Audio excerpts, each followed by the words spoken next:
Okay, let's go smoke that joint. Oh, what up, everybody? What's going down? Got another best ball draft. This is the 180 division. This is the Hateful Eight division. We're in Quentin Tarantino mode right now.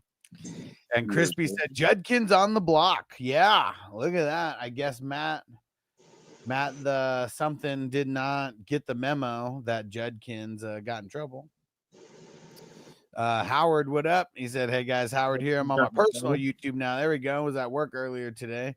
He said, we were just talking about my boy Judkins. He said, good thing I was smart and handcuffed him with Samsonite. Yeah, I mean, the thing is like, it's going to be Ford who's going to be the guy. Like, I mean, maybe Samsonite, like, for the future. But if Judkins isn't kicked out of the NFL, like, he's going to be playing more than Samsonite will be. That's for sure. And what up, Anthony? He said, I'd like to redraft all leagues. I drafted Judkins on account of him being a dumbass. What did he do? He got arrested, domestic violence, and there wasn't too much information on it. I posted what I saw on Patreon. Yeah, battery and domestic violence charge. Yeah, you cannot be domestic. You cannot be violencing your domestic. You cannot do that. That's a no-no. Yeah, and I mean, we hear domestic violence, we automatically assume that it's a woman. There's no guarantee that it's a woman and not a man. Just means someone could have got into a fight with his brother or his dad or somebody he lives with. You know what I mean? Yeah, and also, I mean, he already got signed. He's innocent until proven guilty because the NFL has fucked up before and cut people and released people before they actually got their due process. So he's lucky that it's happening like right now. It sucks, but we still got a month and a half before the season starts. Yes. Yeah, mistakes were made, but I'm trying to correct. It happens, bro. I said my first dynasty will suffer. I'm burnt out in the playoffs. He said sold off all my old guys and the sun god for my rebuild.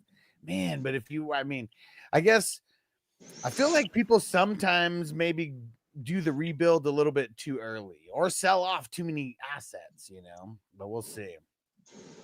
Robert said I own Judkins in one dynasty. I got him in a lot more than one, that's for sure. And Pete said, loving the 6th spot. What up, Cali Jam? Yeah, those middle spots where you have to wait, just 12 picks in between each one. It's not that bad. Like, it is nice being at the bookends where you get back-to-back picks, but then you got to wait like damn near 2 rounds in between each pick. Yep. Yeah, the bookends are bittersweet, but I like the double picks. I would rather have the end. One of them. It don't matter which one. I feel like I've drafted better out of the middle. I mean, I feel like I put together good teams either way, but yeah, more stuff seems to fall in the middle. Every time I'm at the end and it's like you or fucking Crispy or like one of you fucks, is right there. It's like you guys could swoop on the things that I would hope fall 2 more spots. But like in the middle, in the middle, I just feel like there's going to be random shit that just falls, especially quarterback wise. Like, I think that's probably like the biggest thing is like, if you're at one of the ends, man, you can really get screwed. Like, you have to be ahead of the curves with the running backs and the quarterbacks, or you could get just completely screwed. Yep. And Howard said, damn, Chase at 6. Nice. Yeah, dude. Like, dude, look at that, man. And Chase at 8. Yeah, 8. Dude. Yeah, that's crazy, man. Yeah, he fell. I couldn't believe it. And seeing, like, that's what I was talking about before. Like, when I say, like, crazy, like, combos with, like, Chase and Jefferson and shit like that. We've seen different things. Sometimes people will get into their own head about where they need to go, including myself. Like, you'll see me go running back more often than not with my first pick, and leave a guy like Chase out there, Josh Allen out there. It doesn't happen often, but when it does, whoever gets him, I know feels really good about it. Yes.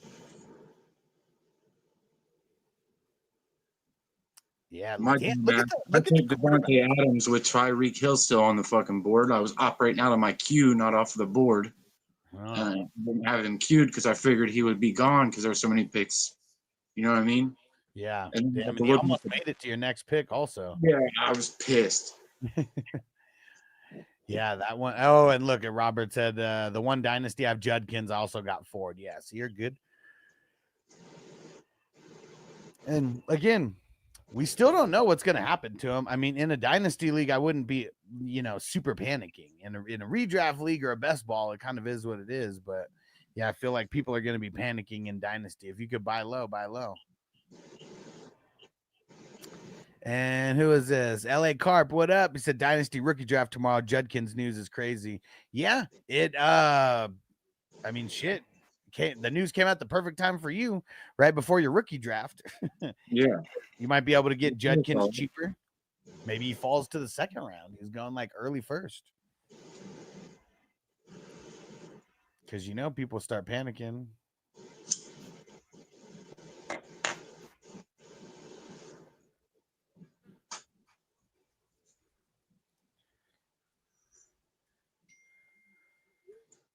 I like it though.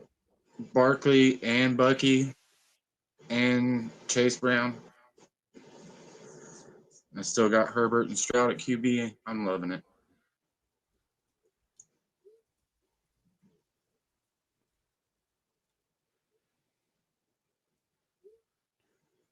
And DV isn't a good look. Well, yeah, but still, like that's the thing. Innocent until proven guilty. Remember how I can't even remember the person's name, but he was someone in San Francisco. He got charged with domestic violence. He got released like the same day, and then he was found not guilty, and his life pretty much got fucked because of someone lying on him. Like so now because of that, the NFL does not make moves until it's official. Which is what they should do. You know what I mean? That's why we have the set of laws that we do. We are technically innocent until proven guilty. Yeah. And I have fallen victim to the system of guilty until proven innocent, but I'm not a fucking NFL player. You know what I mean? Yeah. I don't have a lawyer on retainer like he probably could or does or will now for sure. If I want a lawyer, I got to stay on the run till tax time type shit.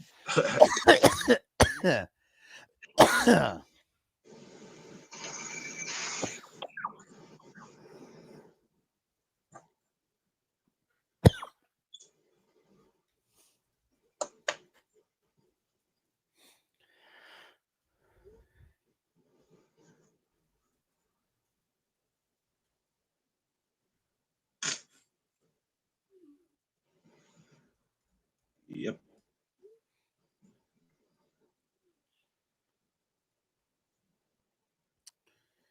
All right. Yes, sir. Almost to the 10th round. Moving on. It's moving all right. It's not too bad today. No, not a lot of clock sucking going on. Everybody decided to spit it out because they knew it didn't belong to them. And it's because I'm not in the draft. You're, like every you're time also I'm in the draft, not in the draft, so everybody needs to think more. I don't even know what it is. Your mere presence is intimidating. I like it. I don't like it lasting longer because of it. I'll tell you that much. Yeah.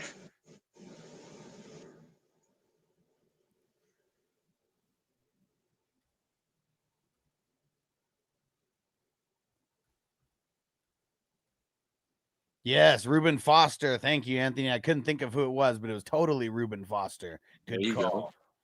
Good call. Yeah. Was released right away by the 49ers because, it was a bad look. And because, like, the Ray Rice shit happened and the Tyreek Hill shit happened. But, like, there was video evidence for those fucks, Kareem Hunt. Yeah. Yeah. Sorry. Tyreek Hill was the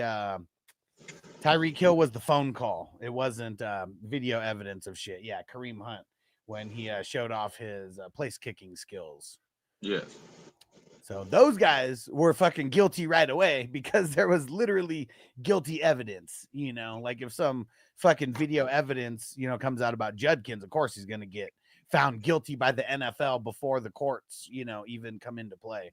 But Yeah. if there's no evidence like that, physical evidence, videos or anything of that nature, he's innocent until proven guilty as far as the NFL is concerned. Yes, Because sir. they already fucked up before. They can't fuck up again. It's in the it's now part of the what the fuck's it called? The Players Association. Like they can't do shit like that. It's in the bylaws. Yeah.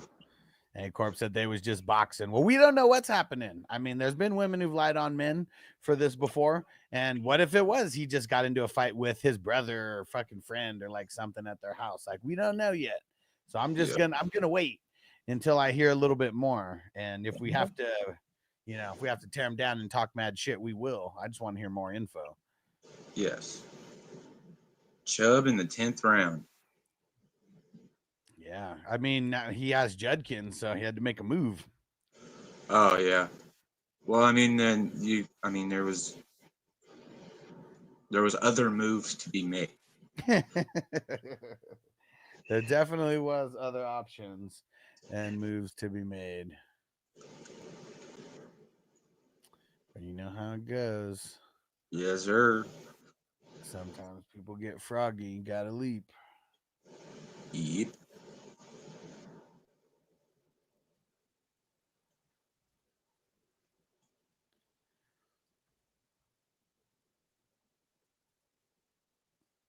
All right. Yeah, I was surprised that Judkins went so early, but I guess that news was relatively recent. Yeah, I didn't even see it. Yeah, I try to. I mean, anything like big time like that, I'll try to post on Patreon. I posted on Patreon when it happened. Okay. I moved all my best ball leagues out of my archived leagues and been going through and looking at them, admiring my work. Nice. And I guess I just fucking got lost in the sauce and missed it.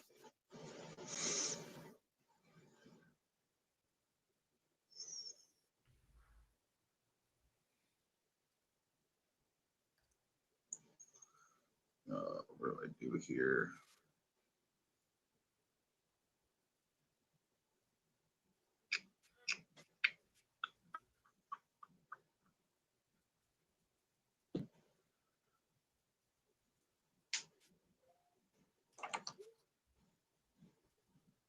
I hate these fucking things.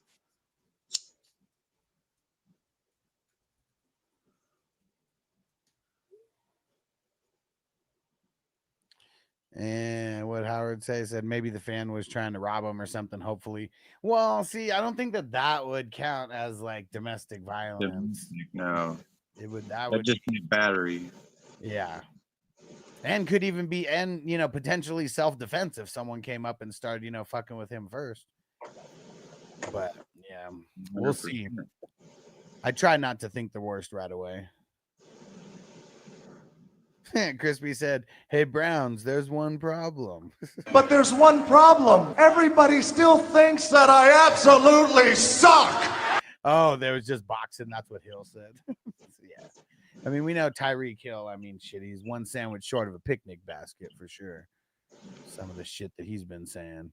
And Howard said, didn't that one rookie guy get shot last year? Shaking my head. Yeah. Well, shit. I mean, dude. So last year it was Ricky Pearsall that got shot, and he got shot like in the shoulder or some shit like that. And then the year before that, it was Brian Robinson that got shot in the ass. Caught a bullet in his bubbles. He caught a bullet in his bubbles. You can be at a party getting loose, but you can catch a bullet in your goose. And reminder, guys, for anybody who does not have the green cross next to your name, you might as well be naked in the chat. Make sure you hit the join button and get signed up as a 420 crew member. Get on the superstar tier so you can start getting 10 entries to every single raffle that I do. The next raffle is going to be the very first opening day of the season. So it's 54 days away.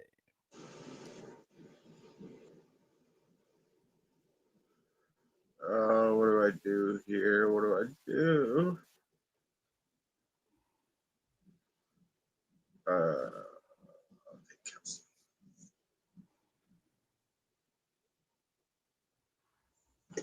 That's good value on Kelsey.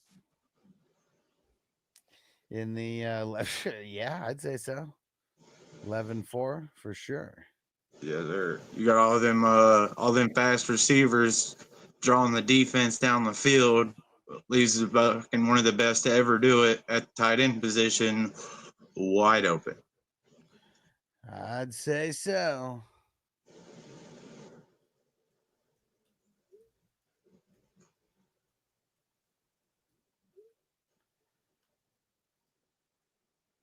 All right. IDPs and tight ends this round. Well, I mean, Jordan Mason just now, but tight ends and IDP.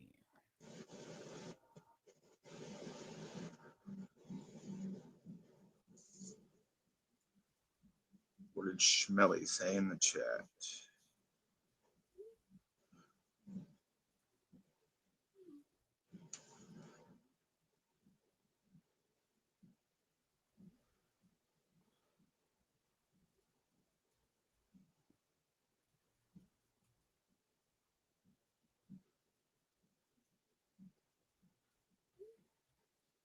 All right. And what Howard say here? Tank Dell got. Oh yeah, Tank Dell did get shot too. Like, dude, yeah, I forgot. 2 guys got shot last offseason. Ricky P and Tank Dell. Yeah. And he said, once them checks clear, once the checks clear, definitely getting the green cross. Let's get it, bro. Appreciate you, homie. And A Corp, I quit fantasy football for the past 2 years. I was in an IDP dynasty league for 14 years. I'm getting the itch to get back on the wagon again, bro. I got some dynasty leagues that are opening right now. One of them is a Superflex IDP, and it's a best ball Superflex IDP. So you draft, you can trade, you can do waivers, but you don't have to set a lineup. Your best players are going to play.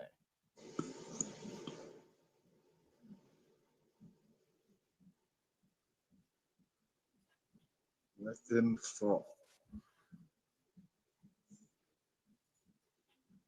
And then we got some redraft leagues that are about to start happening as well.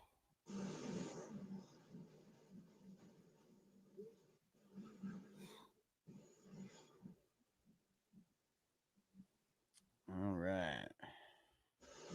What round are we in? We are in the 13th, 12th round. 12th round. All right. I'm going to. I say this, but I'm not even going to say it. I was going to say I'm going to wait till the 20th round to start drafting IDP and see what happens. But yeah, I've been there, done that. It, sometimes comes out good, sometimes not so good. yeah. Yeah. I mean, if these guys keep doing this shit, I might just do that and then fucking get me a fucking A+ bench. Yeah, I mean, definitely a little bit of pros and cons to both. Yeah. And I can build IDP regardless.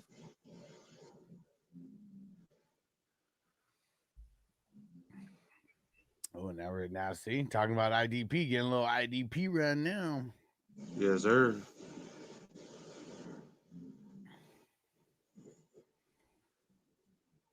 God damn it. Just couldn't leave him out there, could you? Smelly. Definitely where I was going. Cooper Kupp in the 12th round. Great value. For sure.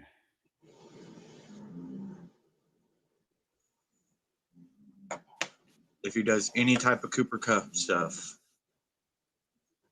I'm fucking gonna be rich. Yeah, I guess one thing that was always a little that's a little weird to me is how people like, I don't know. It's like almost forgot that Cooper Kupp got hurt like in the preseason. It was kind of like hurt the entire time. Like all my favorite linebackers are gone. Well, yeah, if you're gonna wait until the 12th, I mean to the 20th, I mean. Yeah, they're gone in the 12th, so I might as well wait. You know what I mean? Yeah.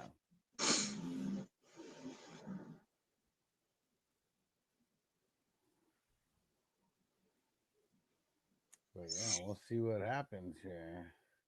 Howard said Cup's gonna eat. I think so too. I think so. It's really about him staying healthy. Like that's always been his issue, going all the way back to the beginning, is him just always getting hurt. Yes. Because wasn't it like his sophomore year where shit he was like top 4 wide receiver and then he got hurt and then he came back and then he had his crazy season, or was it the season after his crazy season? I can't remember.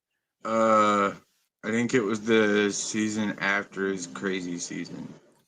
Yeah, seeing this motherfucker just Or the always season after that.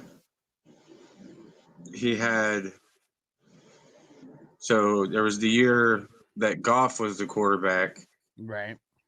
and then That was when he was a rook.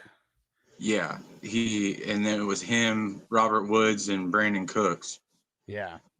And then I believe he got hurt the next year, and then the next year after that is when Stafford came and he ran the Triple Crown.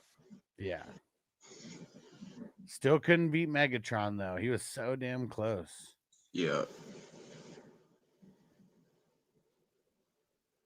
Yeah, he had like 2 God seasons before Puka was born. Yeah, for sure. And then that one where he was killing it and got hurt like mid-season, where he was like on an insane tear. Yeah. Yeah, I wrote him. I got him like I got Cooper Kupp like super cheap in a trade. I can't remember everybody involved, but I know I ended up with Cooper Kupp and Darren Waller in the same season, and they both killed it. Yeah. It was the same year that Cordell Patterson went straight off out of nowhere. Yeah. When they finally started using him as like a running back. Yep. Howard said Calvin Johnson was a joy to own in fantasy. Oh, you like Megatron? Check this out, bro. Shout out to the 420 crew. We got a shout out from Megatron. We were hanging out with him at a cannabis smoke.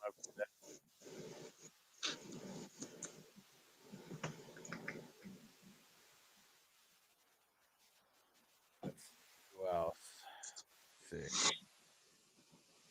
We'll take it all the way back. Here goes one of the first ones. Hey, what's up? This is Taylor Rapp, and you are listening to the IDP Expert Fantasy Football Hustler. That was during COVID. He still had his mask on underneath his chin. And another Canna event when I met Afro Man. Here with Afro Man, the realist. Oh, yes. Doing what I do. Got to shout out the 420 crew. What's really going on? Hell Okay. yeah. Yeah. Hell yeah. And then here we go. Jordan Battle. What's up, guys? I'd like to shout out Alex Fantasy Football Hustler and the 420 crew. I'd also like to let you guys know that defensive players matter too. So get into the IDP league with the Hustler so you can drive players like myself. Let them know, man. Defensive players matter, man. And we make plays just as much as the offense. Hell yeah. And then the most recent one. What's going on, guys? Eagles linebacker Zach Bond here to let you know, give you a little reminder that defensive players matter. Come on. Don't be scared to join an IDP league with a hustler. You know what it is. Big shout out to Alex and the 420 crew. Yeah, come on. Don't count us out, man. Join IDP league. Come on, with the hustler. Booyah. And hell yeah, Afro motherfucking man. Afro Man's the shit. He's old as fuck now, but man, he's got some dope ass songs still. Yeah. And A Corp said, Needle Arm Stafford making wide receivers great, throwing the ball short. I mean, you know, Short, mid, long. You need them all. Oh, Buddha Baker off the board. Yeah.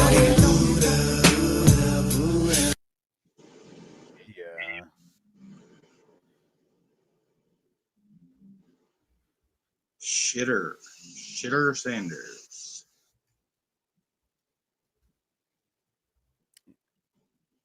Man, see, look at that, man. The original gangster himself. He doesn't know that you could get Sanders in the 28th round. Yes.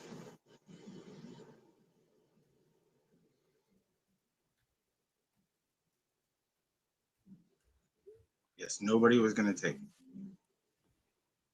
No. Waste those picks. Waste those picks. Please.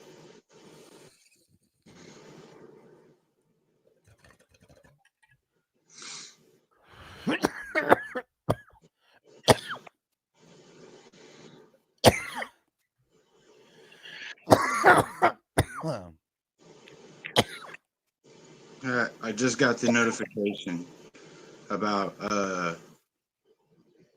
Quinshawn Judkins. Dude, someone just traded Breece Hall for Jatavion Sanders and Judkins. Wow. Ouch.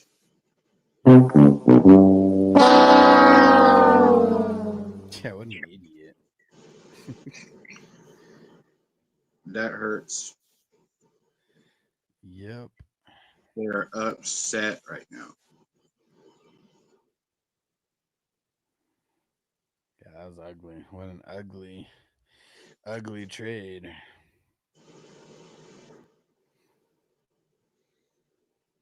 That's why I keep reminding people you need to sign up for my one-on-one advice service. I will save you from making bad trades like that.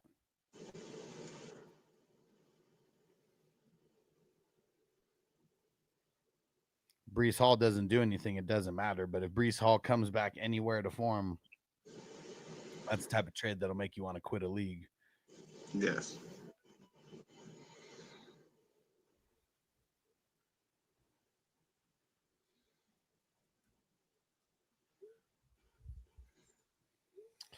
That's why are people so low on Breece? He said, please let me get into these leagues. Well, that one, I mean, that's one specific one where someone, I don't even know what the fuck. Like, I can't speak for someone who makes, like, you know, not good trades like that. But the reason why people are low on Breece is because he hasn't really hit like he did before. You know, like last year was pretty whack in the grand scheme of things. So now he's going a little bit lower. He's still going in like the 3rd round. Where did he get drafted here? At the 3-8. Right behind Kamara, right above Cook.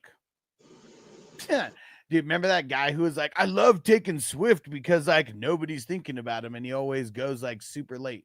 He won the 4th round in this one. Uh-oh, Cali Jam Mark, you're definitely chasing IDP tonight.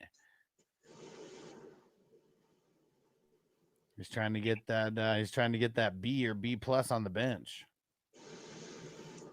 It's gonna happen. Or I was just gonna bring that up. Swift, man, like Swift is one of those guys. Fool me once, shame on me. Fool me twice, ain't gonna get fooled again. You know, like we're just stupid. Like I'm not falling for that. I can get him late. If I can get him in the 10th round, okay. As like my last starter, okay, maybe. That's about it. I don't know. Better. As of right now, I mean, shit. How many QBs did you get? I mean, dude, you got Kelsey on your bench like right now. So, like, yeah, your bench is pretty titties. Yes. Oh, shit. But you know what I still say? You gonna lose all your fancy foosball games.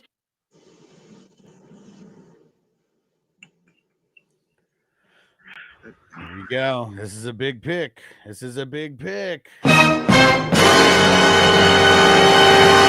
Oh, you started off with Bobby Wagner, huh? All right. I'll take B-Wags. There we go. Jamie, what up, bro? What up? Howard said the water boy. Goodness, dude, I got sound drops for days, bro, on here, and I got a bunch from the water boy because I fucking love that movie. I love my mama very much. Now you know that. Tackling fuel. Well, wake her ass up! We're gonna win tomorrow! Captain Insano shows no mercy. Oh, no! We suck again! She's not the devil. She's the most beautiful woman in the world. I never said she was the devil. She's the most beautiful woman in the world. Jamie, can I get a grade for this? Yeah, man. You get an F-, bro. A double F-. It's an F. You see it? What the hell, Crispy say? Apparently, my Blue Cross and wrench make my ass invisible in this motherfucker. What did you say? Something, Crispy? Oh, Sanders was probably driving the getaway. He was driving the getaway car for Judkins. I did miss that. I did miss Dominic too, Sam. Plus Rogers is still out there. What up, Dominic? And what up, Alex? What up, bro? Yeah, Crispy. We need you to get a bigger wrench, okay? Because we know you're always over there laying pipe. But you know, things have changed since you had an opportunity to get that 75 million. You know, we're gonna need you to get some more crosses up there or something. Jamie said at least, he said, I get at least a D because technically I can't lose this league. Yeah, that's true. That's true. Fair. That's fair. Dude, did you hear the trade that I just said that someone made in one of these dynasty leagues? Someone traded Judkins and Jatavion Sanders away. Whatever. Yeah, it was that side for Breece Hall. Judkins and Jatavion Sanders for Breece Hall in a league where you don't have to start a tight end. I just like make it make sense. Make it make sense, please. It makes almost as much sense as that guy drafting Kyle Pitts. Yeah, well, see, like if you see the OG, like he's just like an OG in his own mind, and like he might be watching right now. He could just be old. He's one of those guys, you know, like he's played around some scrubby fantasy football people, so he's got a big ego because he's won a few times, and like, but you know, now he's stepping up to the big leagues, you know, and he talks mad shit because he's used to playing against like trash, you know, competition. Yeah. But then he like drafts guys like Shedeur Sanders in the 13th round. Like Flacco in the 14th is a better pick than Shedeur right there. You could have got Shedeur in like the 25th, 26th round. I've seen a couple where Shedeur did not get drafted. Yeah, Jamie said it was before or after the Judkins news. See, that's what makes sense. Like it was after the Judkins news. Like that's what I don't understand is like the person who traded for him. Why would you trade away Breece Hall like for him? Like I'm very, very confused. Or the guy didn't know, like hasn't heard about the news. Like I don't fucking know. It did just happen, but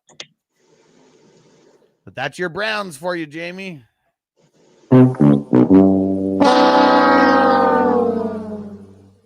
Howard said no tight ends. Yeah, we don't even have to start a tight end in these leagues. They are tight end premium. So I understand why someone would trade for a tight end. Howard said Smelly's on the heater. Let me see. Let's see. I mean, dude, when you start off with Chase at the 108, I mean, that makes things probably easier. He fucked up with the Hampton pick, I feel. I mean, Hampton could ball, but I'm just not on the level that people are in redraft with him. QB's all right. I like the wide receiver depth and shit Cup in the 12th. And then he's on an IDP tear as well. Jamie said Judkins can just hit massage parlors while he's suspended. So is he going to, you know, I mean, you know how Deshaun Watson has taken Shedeur under his wing. He's going to show him, you know, the spots. Does that mean Judkins is going to be going along as well now too? I would think so. Yes.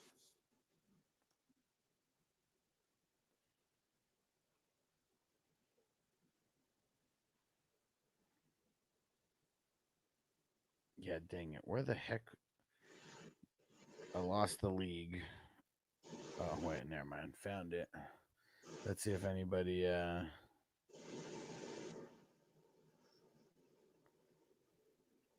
Yeah, nothing really said after that trade happened.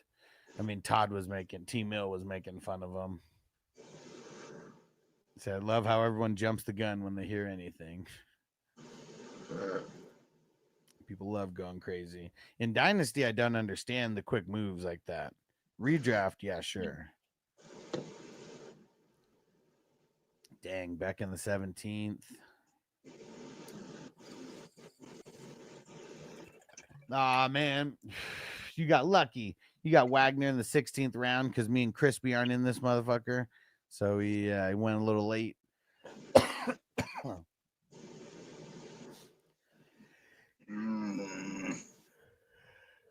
I'll get in the zone. Ooh. Get in the zone.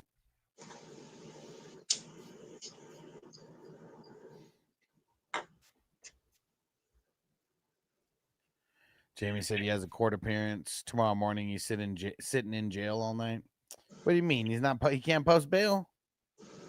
On domestic violence, I don't think so. They got a 24 hours to notify the victim of your release. And he ain't getting out tomorrow because of court. Tomorrow's Sunday. Yeah. Courts ain't open on Sunday. Monday morning. He could get out tomorrow. Oh, he could post bail after 24 hours is what you're saying? I believe so, yeah. They just gotta he's probably already posted the bail, but at least in Indiana, you can post your bail and then they gotta notify the victim in 20, you know what I mean? You gotta set 24 hours. Okay.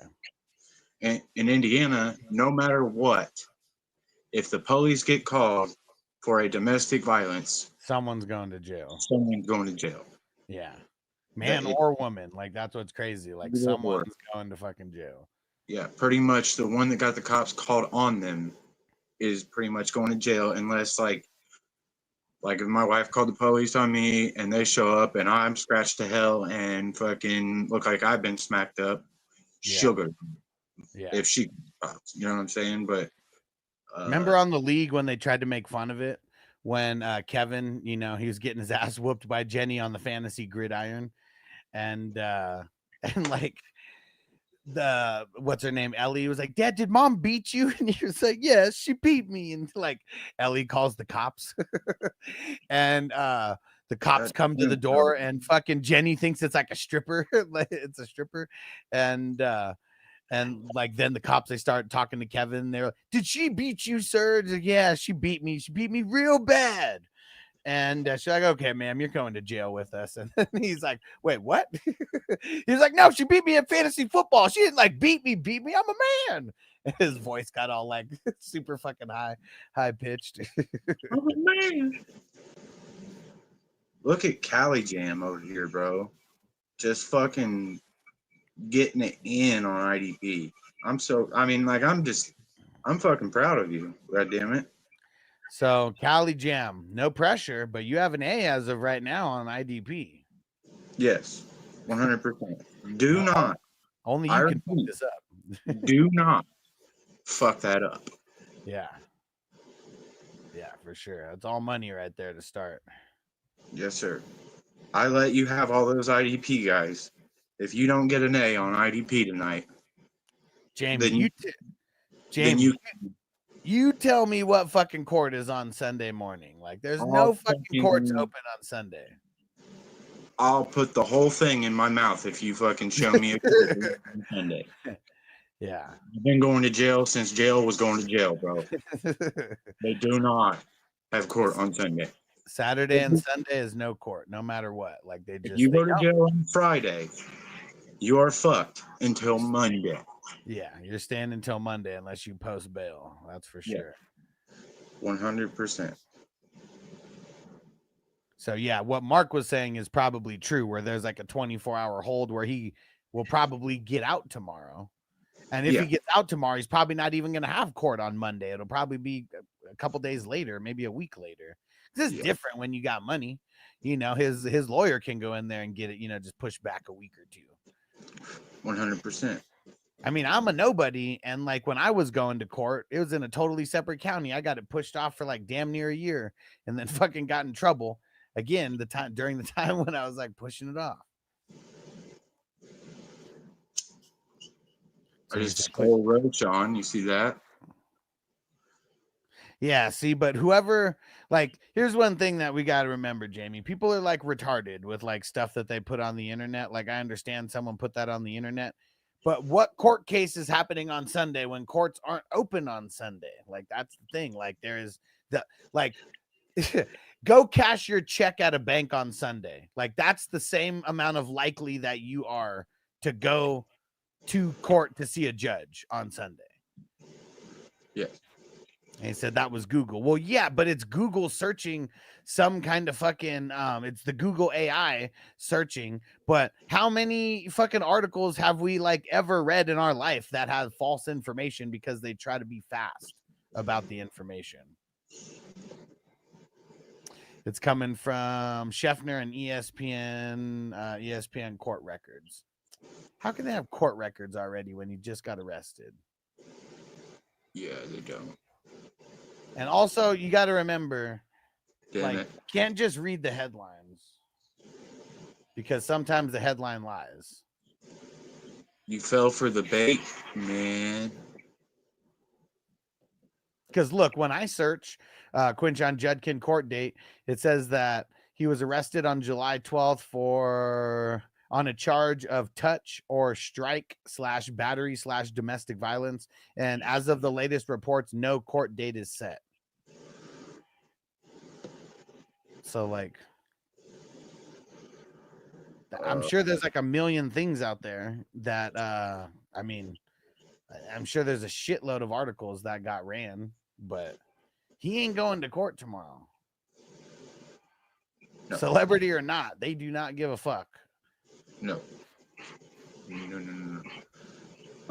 There's no post on Sundays. Right. And see, Howard said touch or strike ? Yeah, see, that makes it a little bit, that makes it a little bit different. What if he did just push someone and that, like, we don't fucking know. Like, we have no idea what the actual stipulations. Yeah. So domestic battery can involve it's a blanket charge. Bro, if you throw a glass of water in someone's face, isn't that like battery now? Yes, 100%. Yeah, see, like it could literally if you spit on somebody, that's battery with bodily fluids. Yeah. Like, I mean, so much. Like, he could have just literally, him and his girl could have been arguing, and she could have been up in his grill, and he could have been like this, like, get out of my face. And then she calls the cop, and he goes to jail because he pushed her away from him, got her out of his face. Like, I've seen it so many times. Like the system is I've seen them. Yeah, we never really know. So yeah, we got to get details before we make assumptions, because at this point, you know what happens when you assume something, right? Yeah, you make an ass out of you and me.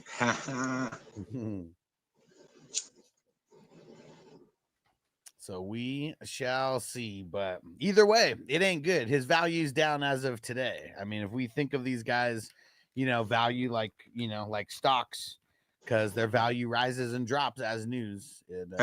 I just got 3 notifications of Judkins being put on the fucking trade block. Yeah. Which I also don't understand, because like, why are you gonna put him on the trade block when his value is his lowest? Like that's what poor people do. They make the wrong move when value drops, Yeah.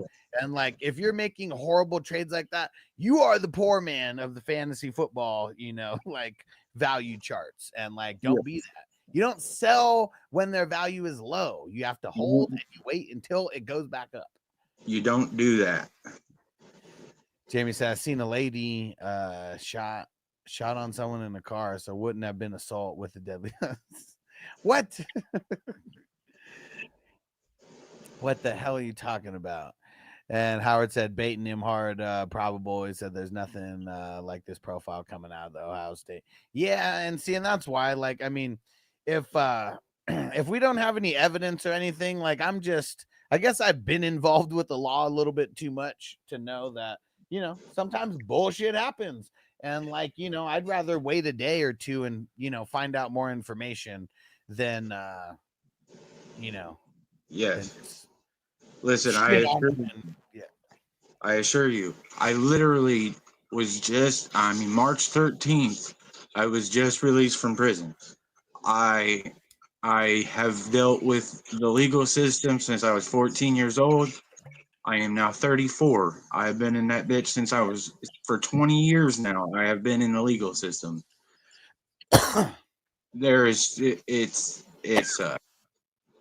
Yeah, right. Dominic said, yeah, I'll give you a third for him. See, yeah, because that's what the smart people do. They'll buy on the risk, and, you know, like a third rounder, that's not much to risk.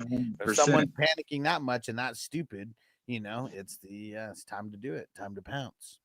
Leo said the word touch is important. Yeah, because if it really was something like that, and he's, you know, if it really was a push or a touch or something versus like, you know, literally going full Joe Mixon or full Kareem Hunt, you know, on someone, it's just a big difference. Joe Mixon. Yeah, man. You remember when Joe Mixon knocked out that chick at a Subway? Was that? I thought that was Ray Rice. Well, not that. Ray Rice knocked out the chick in the elevator. Oh yeah, I'm tripping. It happened with Joe Mixon when he was in college. So okay. Yeah. Uncle Ted, bro, we're just talking about you, man. Look at this. You're already raising the value on Swift. He went at the 4-3. Remember how you said Pete said Burger King? I thought you might be right. I could be mixing up my fast food chains for sure because that was a long time ago. Kane, Genty, RJ Harvey, and Jaden Blue championship. I mean, Jaden Blue ain't doing shit, and Swift's a bum. Maybe the other guys, but I think people are just going too crazy on RJ Harvey when he's going to be the 1B of that backfield. Yes. Howard said, I'll take Chase for him. Said the offers I'm getting are mid as fuck. Yeah, for sure. You ain't getting no good offers. Like, people are going to try to buy him super cheap. He's a depreciating asset as of right now is the type of value you're going to get. Uncle Ted said Jaden Blue's a beast. Man, Jaden Blue is in the NFL now. And what was he drafted in, like the 5th round, 6th round or something? Cowboys have like one of the worst lines in the league. And like, yeah, he ain't going to play. He ain't going to play. Dynasty Taxi Championship, maybe, you know, because maybe you think that it might make your taxi squad look a little sexy. Your league has a consolation bracket. You can win the first pick of next year in your rookie draft. I did not get Jaden Blue anywhere, but if I did, he would just be in my taxi chilling for this year. Like, he ain't gonna be doing nothing this year. Uncle Ted said Cowboys always have horses. I mean, yeah, like Zeke, who's drafted like number 4 overall in the NFL. Like, yeah, you know, it's a little bit different. Where was Jaden Blue drafted? What number? Let me see.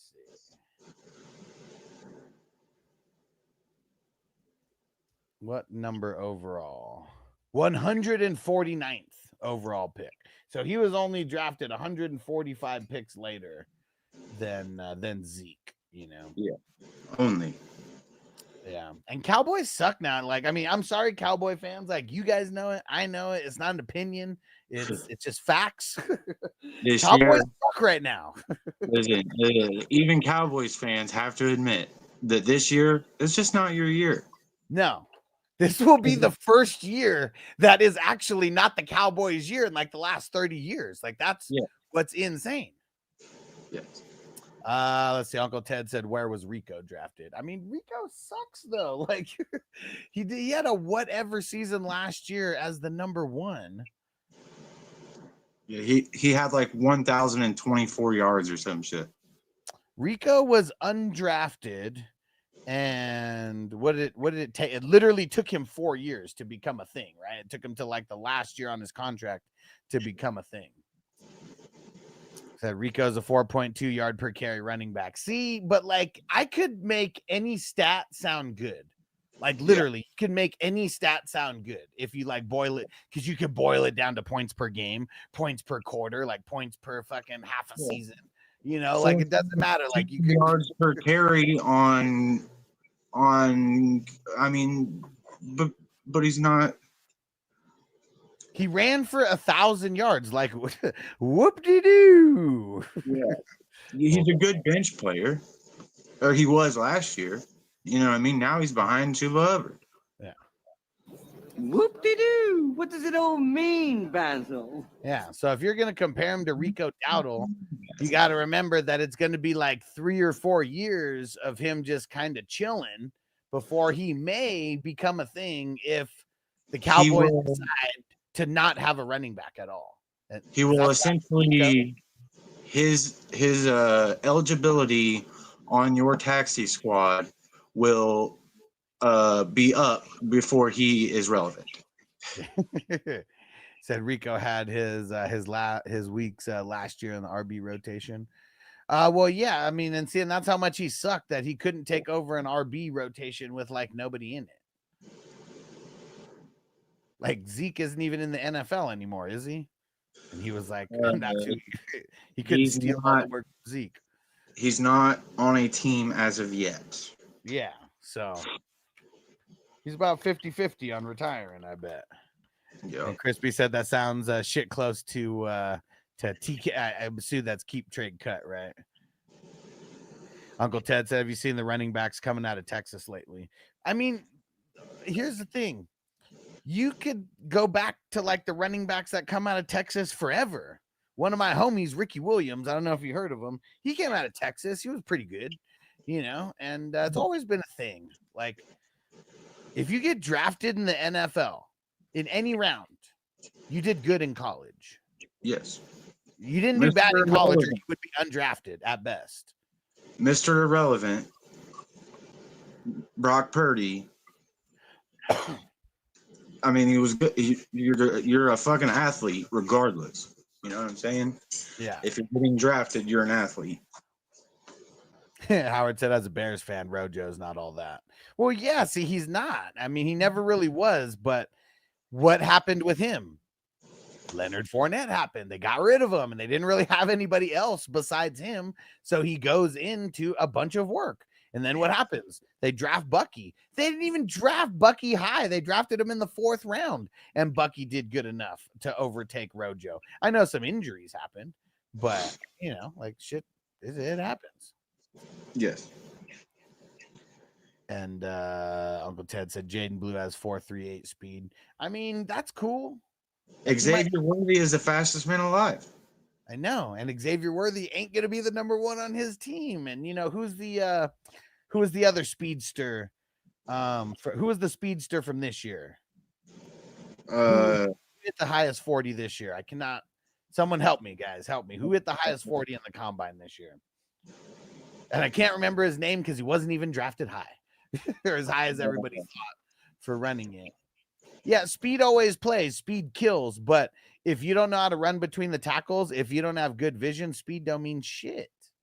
Yes. Like, not running back. Like, dude, look at a guy like Arian Foster, who I talk shit about. Bond. There we go. Bond. Isaiah Bond. Like, dude, nobody cares. Nobody cares. It was so John Ross held it for a few years, right? The fastest 40 time. And then you had fucking Anthony Schwartz came out, got drafted in like the 4th or 5th round by Cleveland, and he broke John Ross's record, and he caught like 7 passes for 9 yards and a touchdown maybe in the NFL, and now he's not even there anymore. And he held the fastest time until Xavier Worthy just broke it. Yeah, I'm pretty sure Bond isn't even on a team. Yeah, because of the bullshit that happened. You know, you taking fucking Bayard right there really chaps my ass. Fucking. And dude, Uncle Ted, I don't have anything against Blue And dude, of course, that guy's coming out of fucking Texas are dope. And he said Texas, he had 14 touchdowns for Texas last year. I understand. Look at Genty. He's shit all over the D1 anybody that he played, right? Except in the playoffs when he actually faced a legit defense. You know, like you just got to remember, like, I mean, I know that Texas plays in the SEC, you know, and that's even better. But even in the SEC, you're still only putting forward 1 to 3% of those players into the NFL. So, I mean, unless it's like, you know, that Texas USC game, you know, way back in the day where it was like 20 something, you know, players got drafted into the NFL that year. It just doesn't happen that much. So Jaden Blue could be fucking awesome, but he plays on a shitty team with a shitty line, and he's like 5th on the depth chart. So like he's got a lot of work to do before he's even going to sniff the field, let alone be any kind of relevant. That's all I'm saying this year. Cause we're talking about, I'm assuming you're talking about this year. Uncle Ted said, I'm just driving for late rounds. It'd be a waste in the late rounds. Like it really would. I mean, not in this best ball where we have 35 rounds. That's different. But you know, you're talking about a redraft league where you have like, I don't know, 12 to 15 rounds, depending on what kind of league you're in. Like anyone who drafts Jaden Blue would get laughed at. Like, why would you draft him? No reason to. Like the only work that he might get is in the 4th quarter of these preseason games when he's going up against the nobodies. And let's see if he could do good.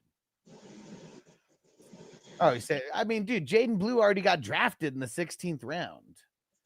Yeah, he's already there. He goes in the mid rounds, but it's because all the running backs dry up. And like, but look, even that dude, Cody took Jaden Blue over Benson, over Ray Davis. Like, I'd take either one of them over them. Austin Eckler went around later. I'd take Austin Eckler over him. Jerome Ford went 2 rounds later. I'd take him over him. Wright went 2 rounds later. I'd take him over Blue. Roshan went 2 rounds later. I'd take him over Blue. Dude, Guarendo went in the 19th round. Damn.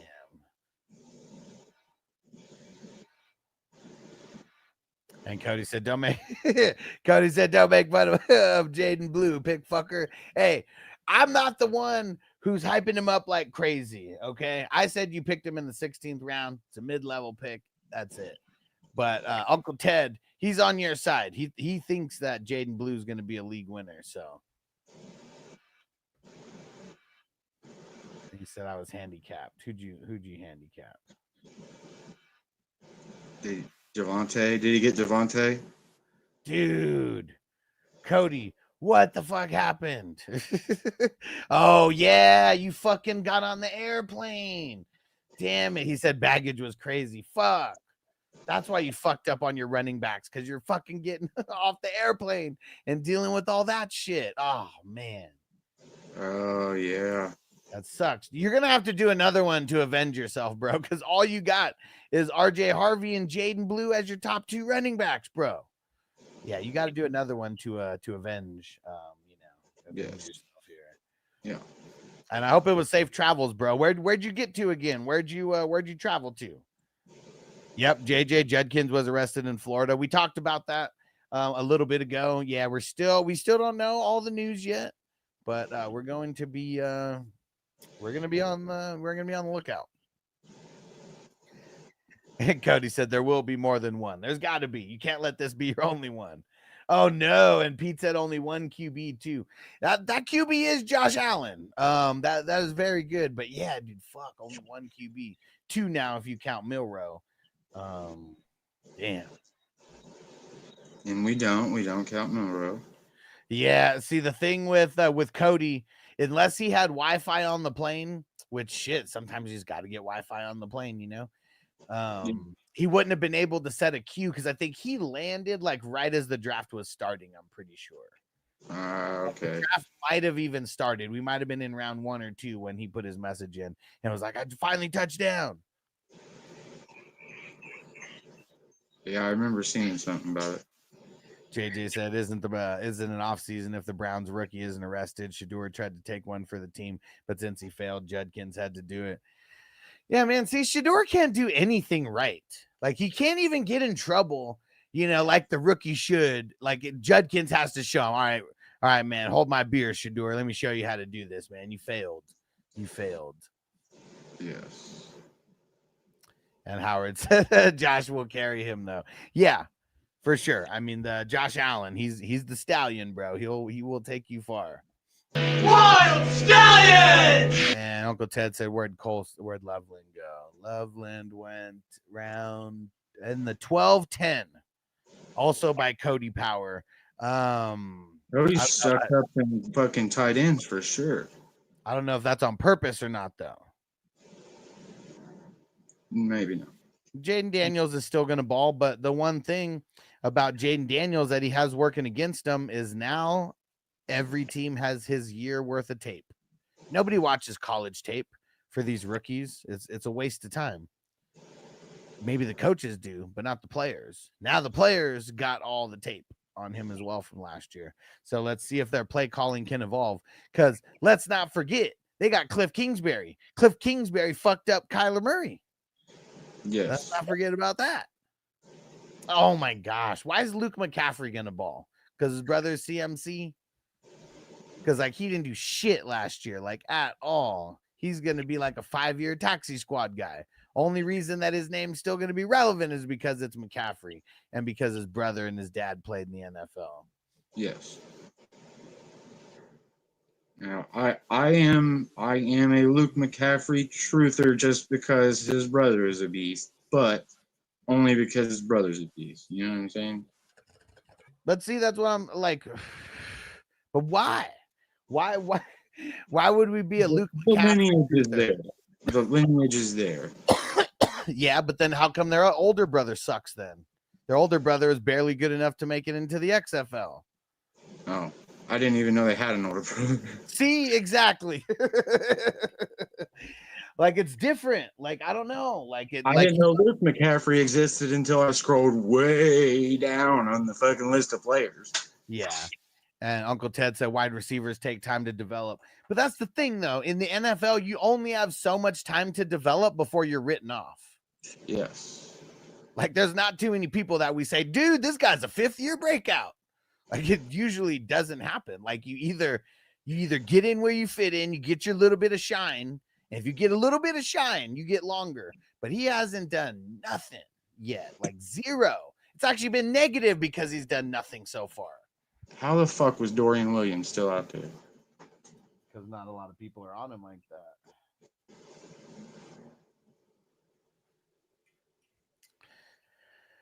And what the fuck? Luke was wide receiver 3 last year as a rookie. Well, yeah, and what they do now, they added wide receivers. So now he goes farther down the pecking order as a sophomore. And he Wide didn't do shit as a rookie. 3 on his team.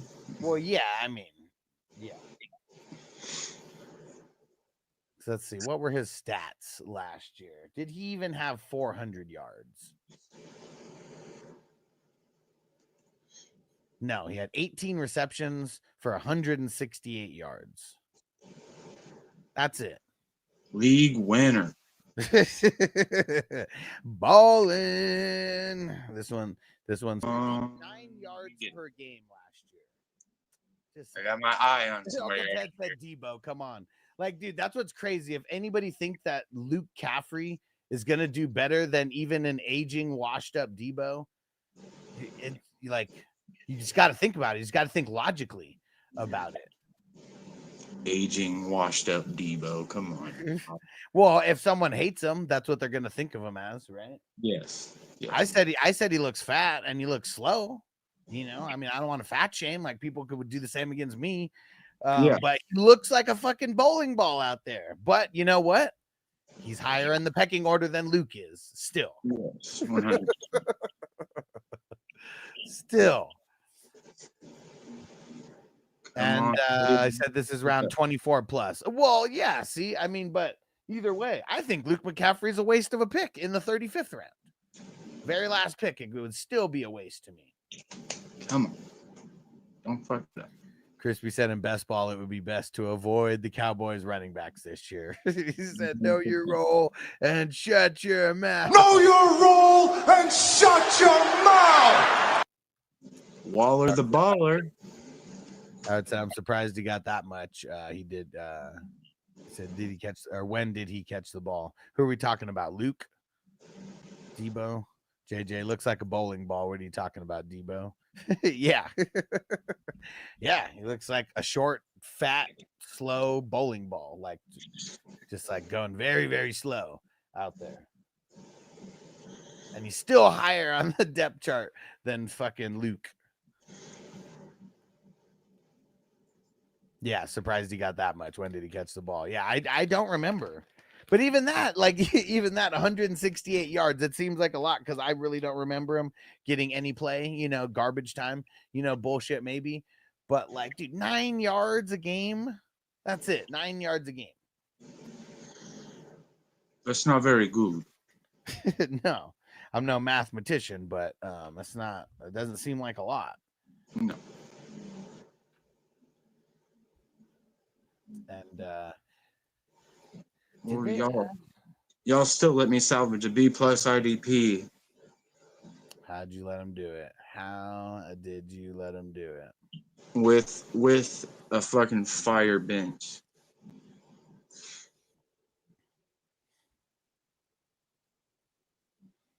Yeah. I love it.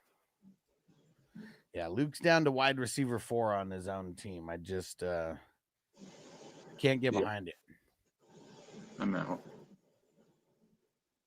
I drafted him in a couple of these just to, you know, just in case. Oh, that's funny. JJ said he said, I love that I had not heard of Luke, didn't hear you say Debo, and still knew who you were talking about based on the description. Hey, see, I could be very good with the descriptions.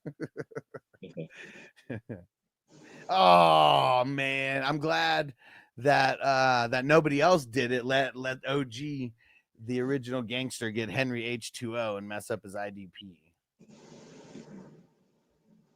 Yeah. And Cali Jam said, I'm digging my IDP, bro.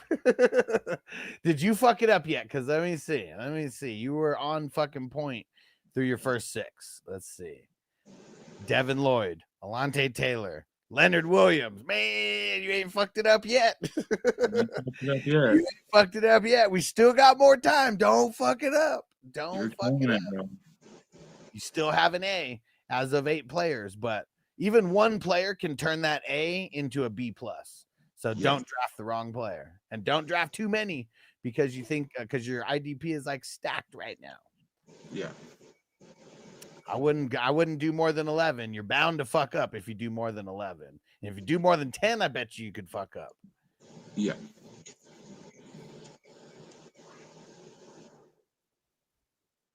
Howard said, league winner, super nasty boy sleeper, Luke. QJ. No, he's a bum. 25th round. I'm trying to do my best to get Quentin Johnston drafted in the 35th round. See if we could get that. Get everybody to hate him so much that he goes in the 35th round. It's getting closer. It's getting closer. Oh, smelly, you fucker. What do you think about Mike Hall? He seems like he will be solid. Mike Hall. The I'm sleeping right here. Yeah, dude. Is Mike Hall on Cleveland? That Mike Hall? Which one are we talking about? Is there more than one?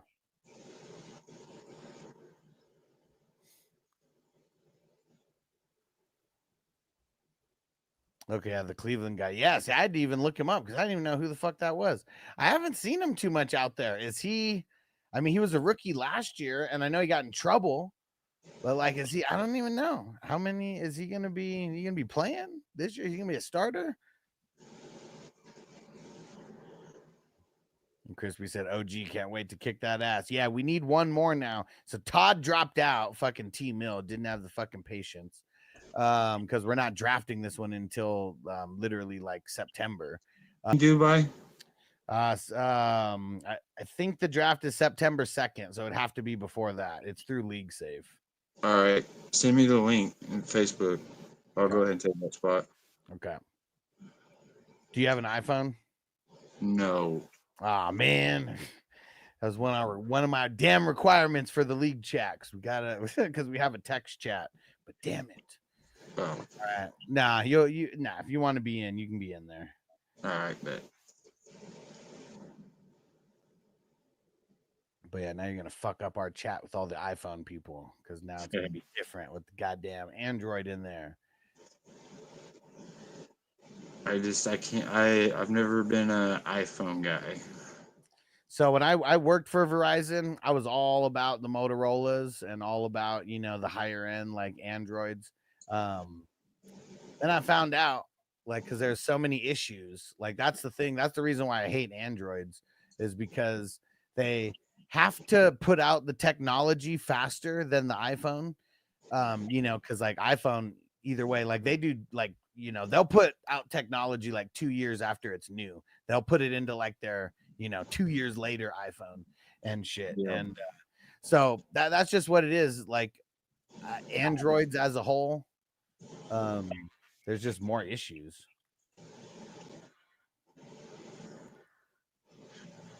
So that was why I made the switch. I don't even remember, maybe like 10 years ago or so. Yeah, because I hated selling iPhones. iPhones didn't pay you shit on commission. You'd only get like $5 for selling an iPhone. Didn't matter how much it was. And I'd get sometimes anywhere from like $50 to $150 for selling certain Androids. So I always hated on the iPhones. I always tried to convert people. Didn't always turn out so well. All right, Phil's on the clock in the 162. Perfect. Let me tell him.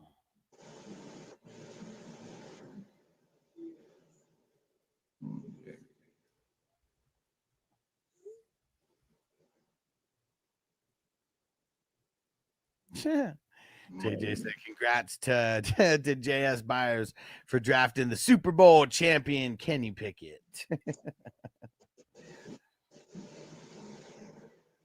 Howard said, I was Android down till the iPhone 7 Plus gave me the red pill, or whichever pill gets you to Zion to go watch The Matrix again. Fuck yeah. Yeah, it was. Dude, you know what's crazy? When I worked at Verizon, the iPhone 5 came out. I sold the first iPhone 5 in America. No shit. Yep, because I actually went to the store. I asked if I could do that, so I could that could be one of my claims to fame with the iPhone. Like I opened the store at midnight, and 5 people met me there. We had 5 iPhones, and I sold 5 of them at midnight, and sold the first iPhone 5s in America.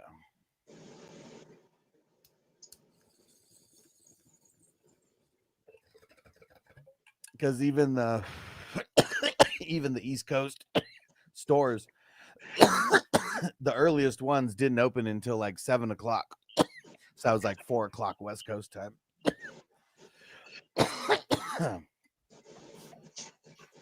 And most stores didn't even open early. I was just trying to always make as many sales as I could and do fly shit. Zeb in the house. What up, Zeb? JJ said Alex is the Kenny Pickett of the iPhone business. Definitely won a Super Bowl championship that day. That's for sure. And Howard said that's a crazy stat, my guy. I'm just saying, I made some fat commission checks while I was there. Like that was the first time I ever saw, I don't know, $5,000 on one check or some shit like that, and like most of it was from getting paid $10 an hour, but like I destroyed everybody on commissions. They don't call you the Huss for nothing, baby. Yeah, man. There's a lot of people who hated on me because like I was already like doing a sales job, and so I already had sales down packed, and then I knew iPhones I knew phones really well. And so a lot of people hated me because I was already on the full Verizon leaderboards for sales, and no one even knew who I was. His name had never been there before. Zeb said, I'm going to be out in Vegas for the Manny P boxing fight next weekend. Dude, you're going to the Manny Pacquiao fight? Oh, yeah. Man, I hope it's good, man, because I'm sure that shit's hella expensive. I hope it's good. Because, yeah, that... Jake Paul bullshit, and pretty much every fight that I've that's been hyped enough to watch recently. Just wasn't good. Didn't live up to the hype. Howard says Minka Fitzpatrick Cook because that trade was crazy. Nah, I think that I think he was just a casualty of war with that one because like they got Deshaun Elliott, right? And he like did really good. And like Minka Fitzpatrick, like it's not that he did bad. He just kind of took a step back a little bit. I feel like at least in some of the stats categories. But I bet they didn't want to trade him away. I bet that was one of the people that like the Dolphins wanted. And like, you know, because it was already a lopsided trade, Jalen Ramsey. But they were going to cut Jalen Ramsey and Jonnu if they didn't trade him. So that's what's kind of tough. Like, I don't know all the reasoning for Minka being the one who was like the casualty of war there. But I don't think he's cooked, but he is older now. That's for sure. And Deshaun Elliott seemed to outshine him. And that was Deshaun Elliott's first year in the Steelers with the Steelers. Deshaun Elliott's always been a fucking under the radar fucking tackling beast. Yeah, for sure. He's someone that I know I talked about handful of weeks on the different waiver wire like pickup for IDPs. Yep.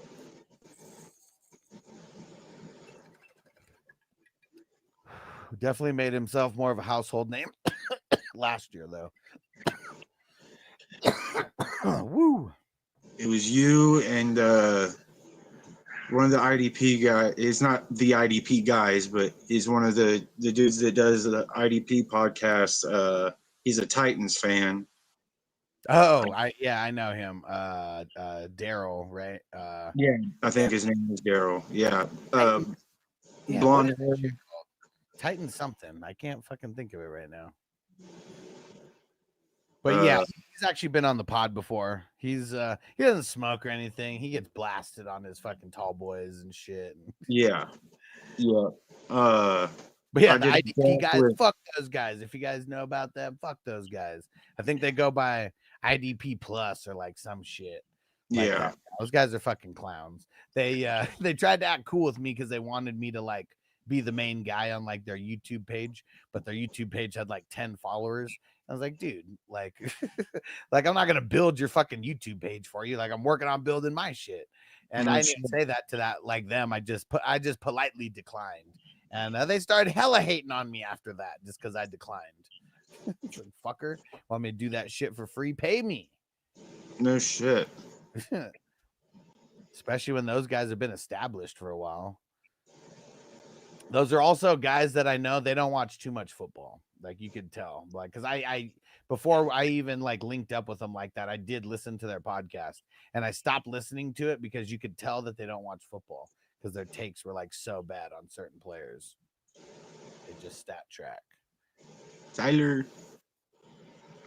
All right, Cali Jam, you'll be first on the grades, my brother. And JJ said, by the way, anyone draft Tony yet? Psh, come on, man. Man, fuck Tony. Man, fuck Tony. And dude, I totally missed the opportunity when he said that Alex is the Kenny Pickett of the iPhone business. Oh my God! They killed Kenny! You bastards! Oh, there goes Siler. Tyler.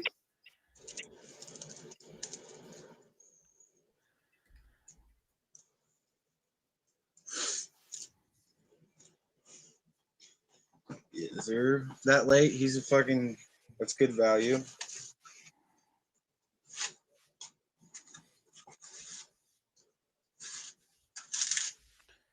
And Howard said Arroyo or Fannin. See, this one's kind of tough because I feel like Fanning's probably better, but I like Arroyo's landing spot better. Like you know, Arroyo don't got a fucking Njoku in front of him. You know, he's got Fant in front of him. It'd be a lot easier for him to leapfrog him. So Yeah. because of like path to being able to like being the starter, I feel is quicker for Arroyo. Plus better QB, more than likely. I'd be on the Arroyo side of things. But in this tournament specifically, I know I picked Fanning in like the 35th, 34th round a couple times, you know, just hella late as like a super dart throw.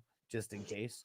Because Njoku, he's been hurt a few times. And he's no spring chicken. No.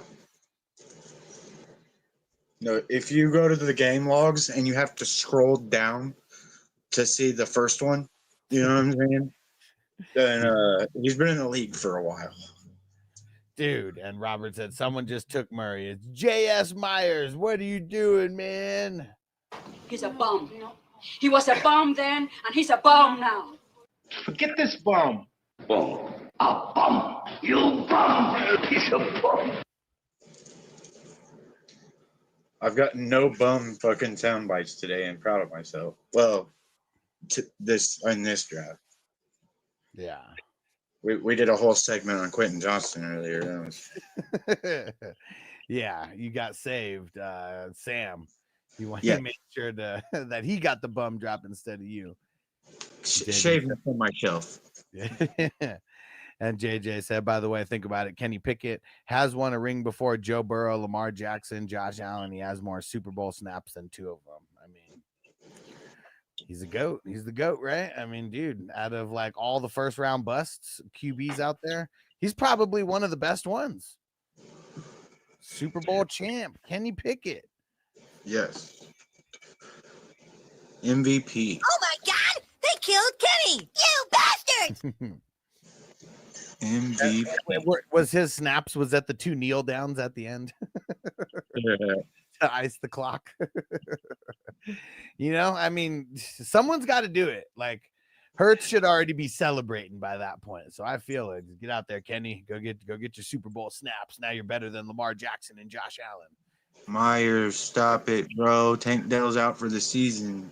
What the fuck? Dude, what the hell is going on with J.S. Myers? What's that motherfucker smoking on? Sam, what up, bro? What, we're just talking about you. You picked QJ, man. He's such a fucking bum. You saved me from myself. He was a bum then, and he's a bum now. And yep, you'll be second on the grade. Cali Jam's gonna be first.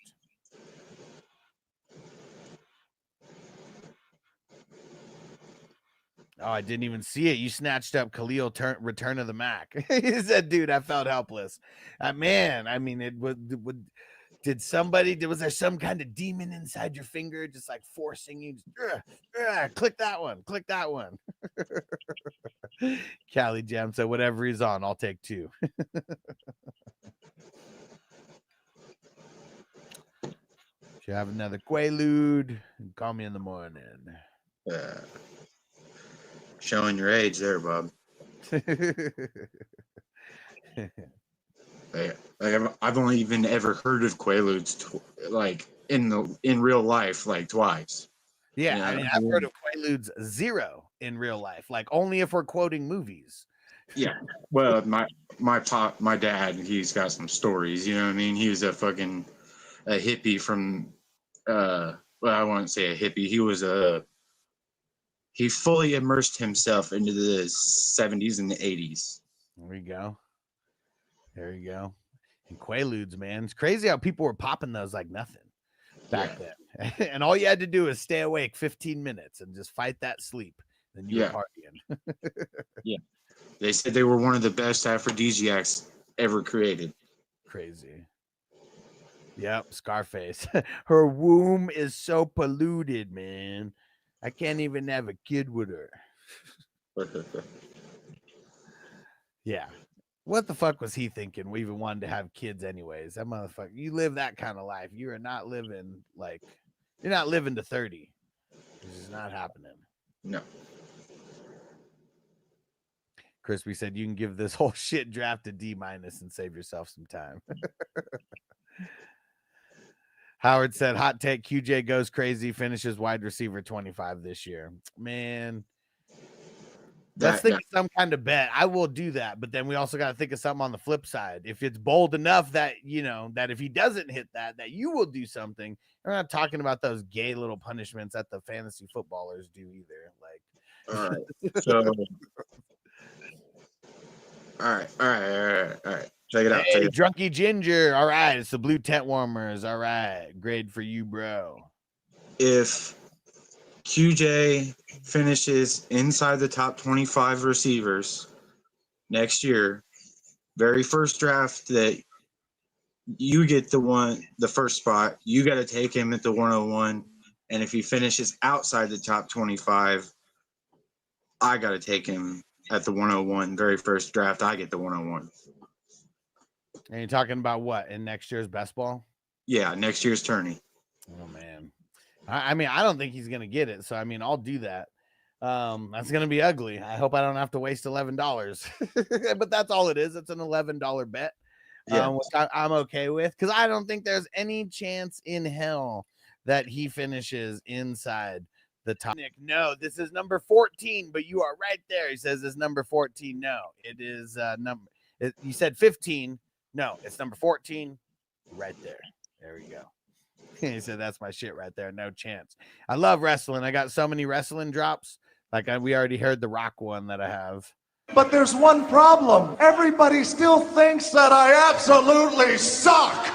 Sometimes we'll have to get crazy and bring up some Stone Cold stuff. What? I said some Stone Cold stuff. What? Austin. What? 316. What? What? Because you know he goes crazy sometimes too, going to the liquor store. Went to the liquor store. I loaded up with alcohol. More specifically, vodka, whiskey, beer, tequila, more beer, more vodka, more whiskey, and more beer. Stone Cold created a lot of alcoholics. I was more rolling with the Godfather style.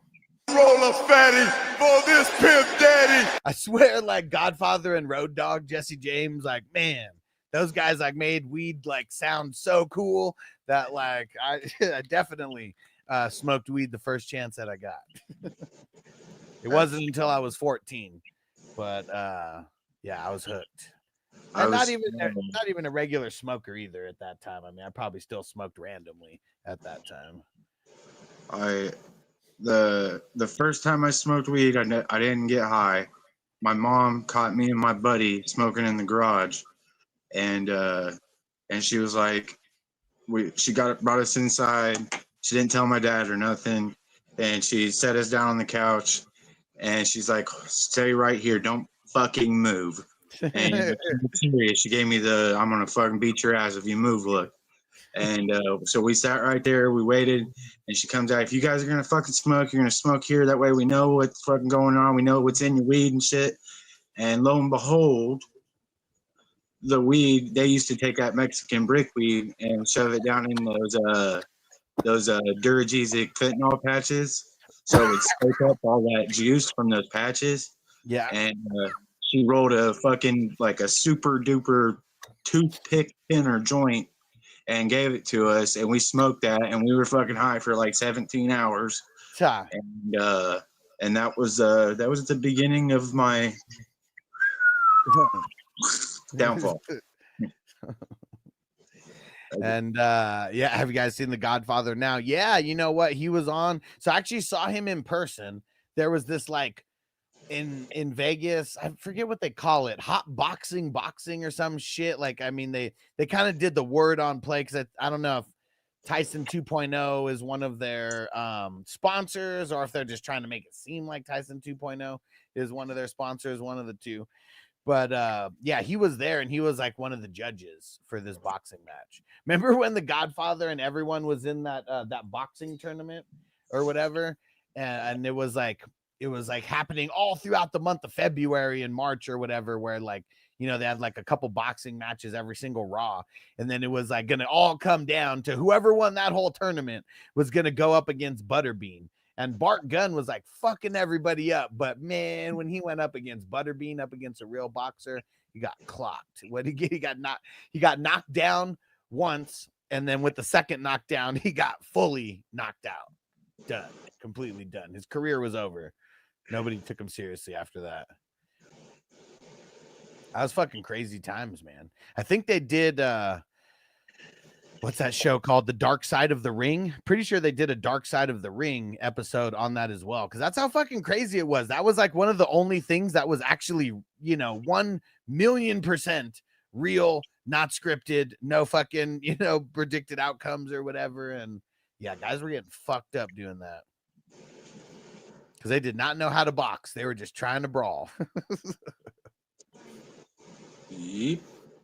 I can't remember who Bradshaw knocked out, but Bradshaw knocked the fuck out of somebody in the whatever the first preliminary rounds or whatever. Because I'm pretty sure Bart Gunn knocked the fuck out of Bradshaw before it got to the finals. But yeah, Bradshaw's a big motherfucker, man. Like, I can't remember who he clocked, but he knocked him the fuck out. It's a classic stuff right there. It takes me back. I don't know how old you are, but I'm 39. So like when all that shit was happening, that was like 99, right? I was like 13. So yeah, that was like Don't they declare you like legally dead when you hit 40? I don't know. I have no idea. I'm gonna be doing mushrooms on my 40th birthday.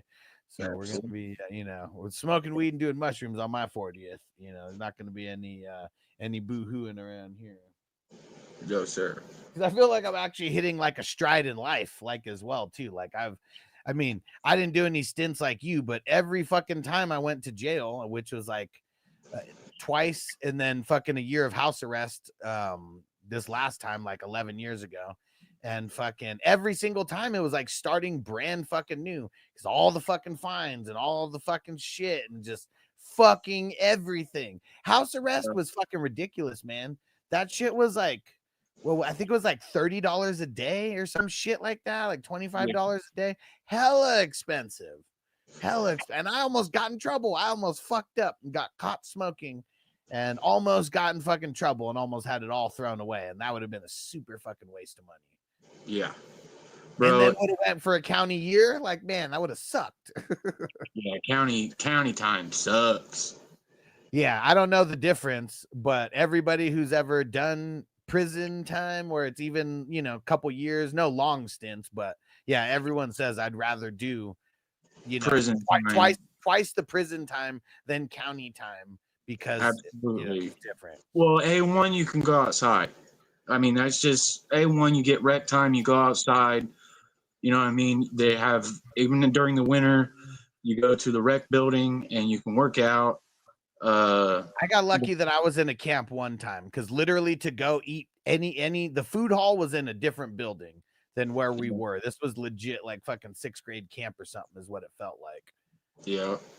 Because there were no guards even in the building on a normal basis. Like they would walk through every hour. Yeah. They weren't even in the building. Yeah. Yeah. The first time I went to prison, that's how it was in Miami Correctional Facility. It was they didn't sit in the on the wing, you know what I mean? There's a bubble upstairs that they set in, and there's two sides, the 1-2 side or the 1-3 side and the 2-4 side. They could see everybody from the bubble, you know what I mean? Yeah, exactly. And then they would walk every half an hour. Guard would walk through, you know what I mean? So yeah. See, one thing that sucked, I don't know if you guys haven't seen me on the Ian Bick podcast, it's a really good show. I went out to Connecticut, did an interview. Let me try to find the link for that so you guys could check it out. The one thing that kind of sucked is I've only done county jail, and when we were going through that, I had like so many county jail stories of like shit, really going down. Like 1 week before I got out, like shit popped off like crazy. This motherfucker, like it was like one guy got sent down from like, I was on the lowest tier, I'm pretty sure, like tier 1, status. I don't even know what the fuck, the tiers are, but he came down like from 2 levels down or something like that. And he came in and like snatched the keys and is like, we're about to get wild because the shit that was like happening, over here. And like, man, it was just everything changed. And like knew it was about to pop off. And when it finally popped off, it was like right by the phones. And this motherfucker goes to the phone, puts his foot up against the wall, yanks that shit off. And it's a fucking old school one where that shit's metal, the metal wiring. And he has the phone in his hand and is fucking slashing people like left and right with the fucking metal, like metal whip, like on the end. And then, dude, they let that shit go on what seemed like forever, like, I mean, even 2 or 3 minutes or 5 minutes in a crazy fucking situation like that, like could seem forever. And man, when they started coming in with the pepper ball paintball guns, like dude, one guy, he got hit like right next to his eye, and that shit fucking welted up. It was like a golf ball size fucking welt, like right next to his eye. And dude, you know that shit hurt. Guarantee it, bro. Fucking, I've seen some shit, dude. Like, the one dude, he got his whole entire. I mean, they killed him. It was over the phone, bro. Like he was arguing with his old lady, and he kept redialing, but there was only one phone working on the deck. You know what I mean? Normally there's 4 on each deck, and if anybody's ever heard of Westville in Indiana, it's like one of the worst prisons in the country. And I mean, I just spent 2 years there. You know what I mean? It's straight gladiator school, bro. Like you will be tested, and bro, they fucking stomped this dude's face in, like his whole entire shit was caved in, like it was. You could see the fucking boot prints in his skin, like they left scuff marks from the state boots all over his shit. You know what I'm saying? Like and he had 2 months left. No, and damn.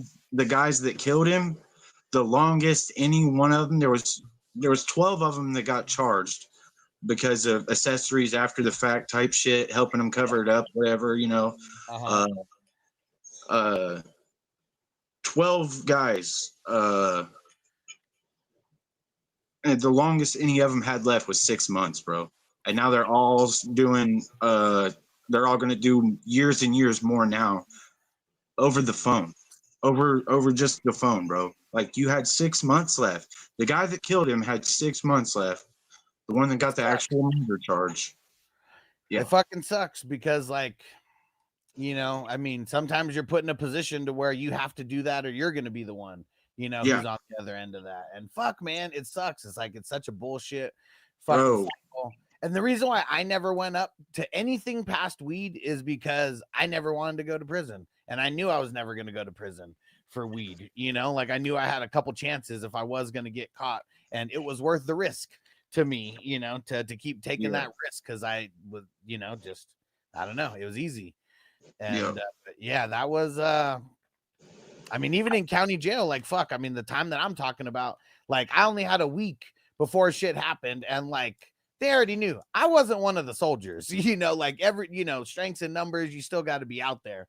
But like, there was a couple of us, they were like, you guys hold up the caboose. If anybody tries to flank us, you know, you guys are here. So like, I got lucky that I wasn't one of the mainline soldiers, because that shit got fucking wild. Yeah. I've seen a couple like gang wars, bro, like the 5 and the 6, you know what I'm saying? Like vice lords and the GDs. One time, like one guy got stabbed over a bunch of money, some shit. I'm not even sure exactly what happened, but bro, I'm telling you what, I have never seen blood fly like that, man. It was, they had locks on the end of shoestrings and locks in socks. Man, some fucking straight up like swords that they made. You know what I mean? Like, it's crazy fucking, what could be made when you got all day, every day to figure some shit out. I can make you a knife out of some shit you wouldn't even think you can make a knife out of. Fucking crazy. I had to say JBL is bigger than people think. Fuck yeah, man. The guy's huge. He's like 6'5", 6'6", and just brick shit house.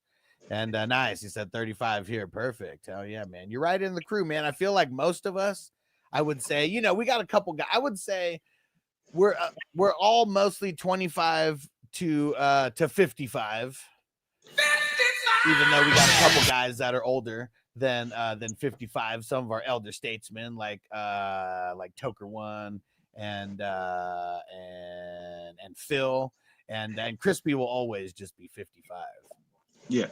And hell yeah, man. APA was the shit. Forever young, I wanna be.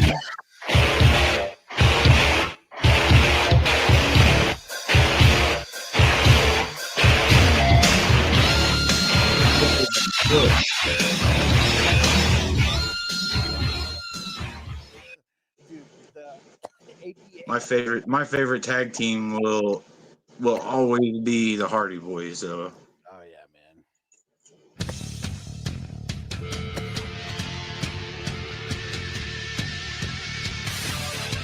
The APA had such a cool gig. They didn't even have to wrestle most of the time. They were just backstage drinking beers, smoking cigars, and they had that little like prop door. And if you didn't walk through the door, hey, go back and walk through the door. Go knock. I didn't hear you knock. Yeah, go knock on the fake door. And Judge Davis Mills Lane. There we go. Let's get it on. Let's get it on. In this ring, I'm the king, known as Mills. Obey my command at all times.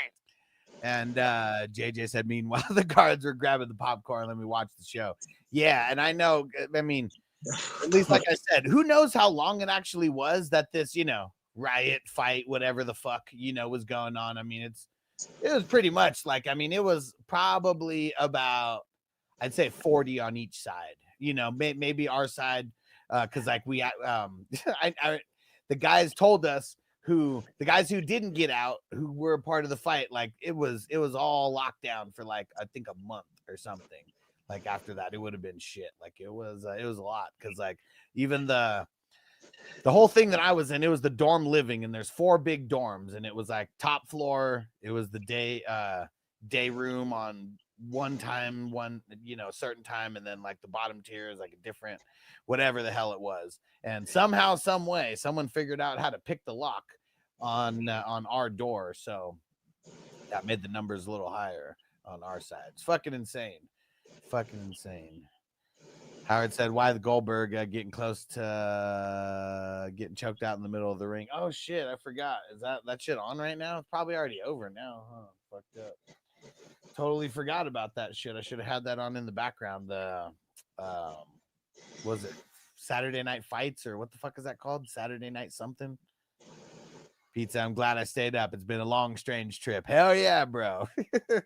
He said I got in the zone without anal zone. Get in the zone.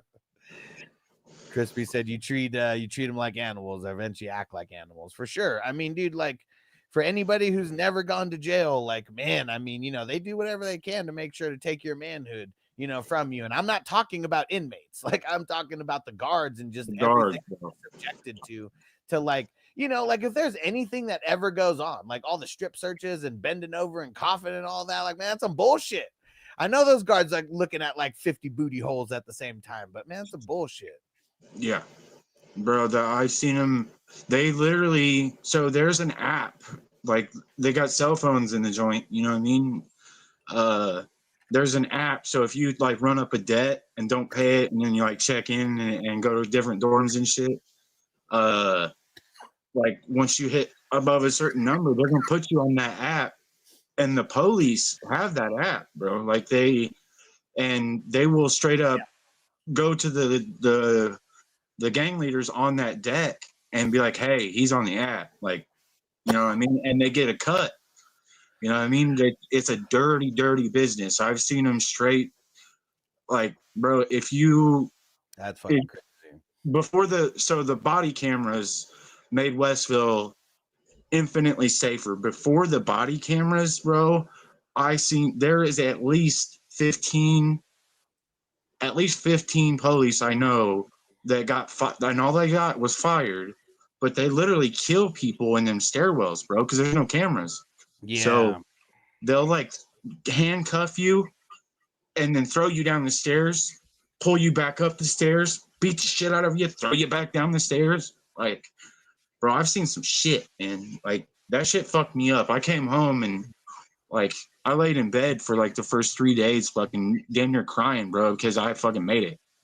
You know what I mean? Like I'm still fucked up over it. You know what I mean?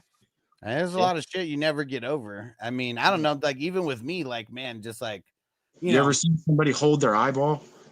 Nope. Never been to that. Fucked up. There's a lot of fucked up things that you can fucking see. And just like the PTSD doesn't really go away. No. I mean, I got stabbed twice, and I didn't have nothing to do with those events. Damn it. I'm just trying. One time, they say Metlin is the #1 cause of death in the joint. Mind your own fucking business. You know what I mean? So but there was like 5 of them stomping this one little bitty white kid out, and like he owed him $50, bro. I'm damn near ready to pay the dude's debt so they'll stop fucking stomping him out. And because they were gonna it's like they were gonna kill him, you know what I mean? And I was like, y'all, is that really necessary? And they're like, I'll show you necessary. And dude pulled out a fucking, caught me right here. Damn. Like, I got stabbed right here. And once I got stabbed in the leg over some shit. That was kind of like an accident. Dude came up and apologized to me and gave me some drugs for free. And you know what I mean? Because he thought I was somebody else. He thought I was trying to get into the fucking Hateful that was going on. He's like, bro, my bad, bro. Here you go. He gave me like really like $500 worth of shit and apologized. And that shit's fucking crazy. Nuts. That shit is fucking crazy. And Pete, thanks, bro. Throwing down that $5 super chat, says build this raffle up, everyone. And we're gonna get a yabba dabba do. Pulling out my Dr. Dabber Switch 2 here. Telling you guys, if you are on the dabs, you need to be on the dabs in this way. And I'm gonna throw down the link right now so you guys can go grab one of your own. This one, it is like $400, so this one is not a cheap one, but I will tell you, I've used every single rig that they have, and they are all good. All of them are, even the smaller one, like the one that's like $100 and something. Very, very dope as well. This one is worth it. This one is worth it though. If you want to pay up and make sure you're getting a good investment for your dabs, this is the one. I'm about to do a dab right now for our man Pete. Ron, what up, bro? And he said, Hoffman Mark. He said, appreciate you, sir. Yes, sir. Hell yeah, man. Yeah, see, I know that all these fucking what are they called? Crime podcasts, I guess. Seems that a lot of them like that Ian Bick podcast, that one. Shit, he's had people in there who've gone to prison, people in there who've been guards in prison, and I know he's had like just different lawyers and shit like that. And I like listening to podcasts like that where you get the real story. Some of these guards that have no reason to lie about anything because they ain't there anymore. Yep. That Ian Vick podcast is the reason why I started drafting fantasy football again, because I seen you on the Ian Vick podcast. I'm like, boom, that's what I need to do to get my mind off this shit. So I got me a good job, and then I started fucking drafting teams and shit, you know what I mean? So it got me in a good headspace now. So, but bro, I was depressed for like a solid, well, not even depressed, bro. I was so shaken, you know what I mean? Like, yeah. How long are you in? How long are you in? 2 years. It's smelly. He said, I can't believe I draft with a bunch of convicts. 2 years this time. The first time I did 4 years, bro, and it was so much easier the first time than it was the second time, because the camp I went to was just safer, you know what I mean? It was A1, it was state of the art, so at the time, so there was cameras everywhere, you know what I mean? The police had body cameras, and they ran it like a fucking, you know what I mean? Like, you go there, set your time, go home. You know what I mean? It wasn't. You didn't have to go there and become affiliated and fight every day just to keep your commissary. And you know what I mean? It wasn't a crime. Like, I'll say it a million times. At Westfield, bro, it was literally a crime to be a white man. You know what I mean? Like, it was just. I'm not racist. You know what I mean? But the white guys don't have the numbers. I mean, it's not that, like, in prison, I'm sure there's, because it's more big time shit, but definitely in county jail, like the Peckerwoods. I mean, that was the car that they all rolled, and it was always, the smallest, and it was all like tweakers and shit. Like, that was like all that it was. It was all fucking like tweakers. Yeah, you get like here we don't they do have Peckerwood here, but all of them are from like SoCal. You know what I mean? So and they're really the most stand up white dudes in the joint, really, because they've been through real shit out in California. Versus here, a lot of these camps here are actually like are fucking. They call them kindergarten camps compared to the easiest one in California. But like whole different type of beast. All right, is, we can keep going on this forever, and we're definitely gonna, we may have some podcasts just telling stories about shit like that, because that's good therapy to just get get these things get it out to you. I feel better. Hell yeah. And Ron, that's commendable. Mark, appreciate your honesty. Yeah, hell yeah, man.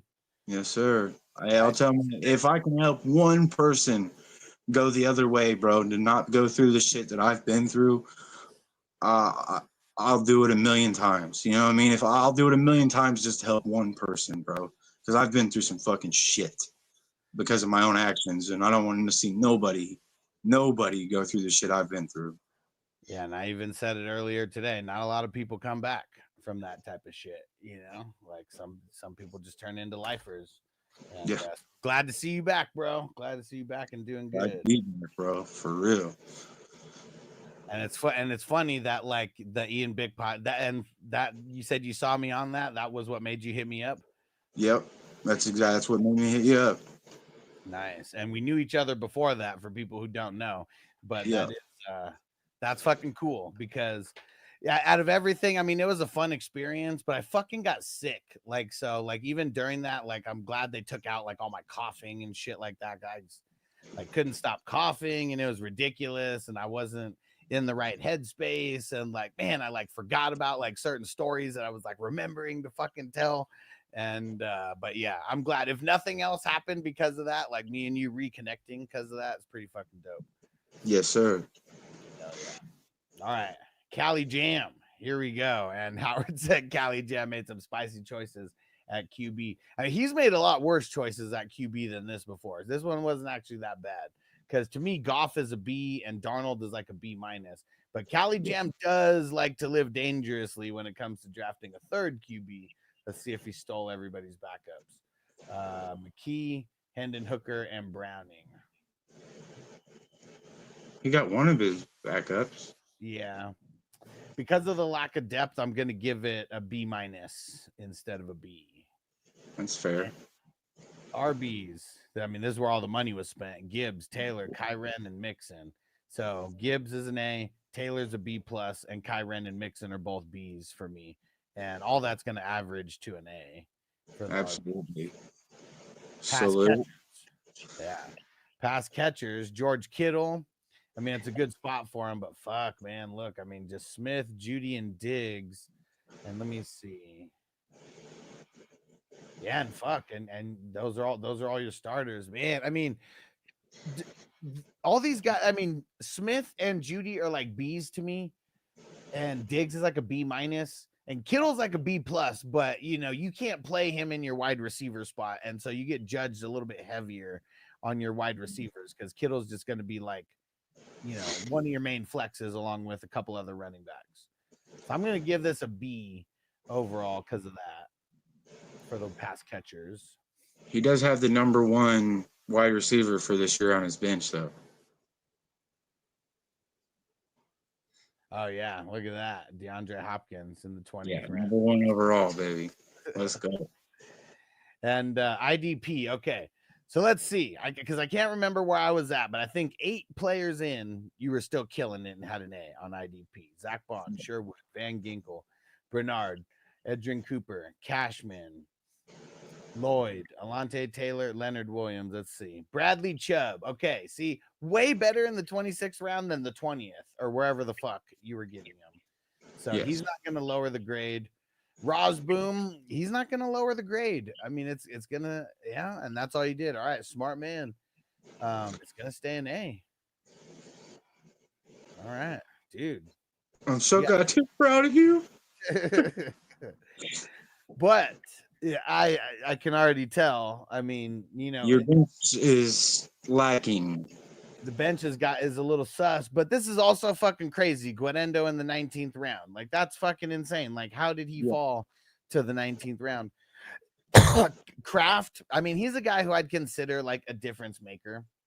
Yes. Not McMillan, not Guarendo, not Hopkins. I know Mark would have him as a difference maker. I'm not gonna have him as a difference maker. Not Shipley, not Royals. So yeah, the bench is a C+. Yeah. That's being generous. Yeah. Yeah, and I Figure think out it's a fucking fire, bro. That is badass. even just Kraft, if you have one person who I think is a difference maker, you already get a bump from a C to a C+, is how I feel. And like, you know, and the only way that you could really get lower than a C is if you, like, I don't know, draft 3 players and they all suck. Like, I don't know, like it's really hard to even get a C. Most people get C+ or B- with the bench. Yeah, and you got to give up something to get something, for sure. I mean, yeah. Yes. And it all kind of averages out in the wash, but that IDP is fire. Fire than a bitch. Fire. Man, I my own heart, boy. You just I mean, so let's see how this all shaped out now. So it was a B- for the QBs, an A for the RBs, a B for the pass catchers, an A for the IDP, and then a C+ for the bench. So it's the QBs and the bench that are going to bring it down 2 ticks here. And pass catchers are right at 85. And then you got 2 A's. So we're going up 4 from 85 and then down 2. So 87. There you go. An 87 overall, man. I mean, this is a dope squad. Dope as fuck. Killed it. Man. And you got that A on IDP. I've even said it. I have not given that many A's in IDP. Like, I mean, you have to have at least 10. They've got to be hitters. And like the lowest guys on your totem pole, they can't be that bad. They can't be B- like type of players. If you have 2 B's and the rest I feel like are like all A's, you're going to get that A. But if you have 1 B- player in there, you're not getting an A. You know, like that's how fucking strict, because it's easy to get a B+, but I want to make getting an A very, very hard. Yes. Very easy to get a B+, very easy to get a B, but it's also because we only need to start 5. So unless you completely push it off and you don't know what the fuck you're doing, you know, it's very easy to get somewhere in the B.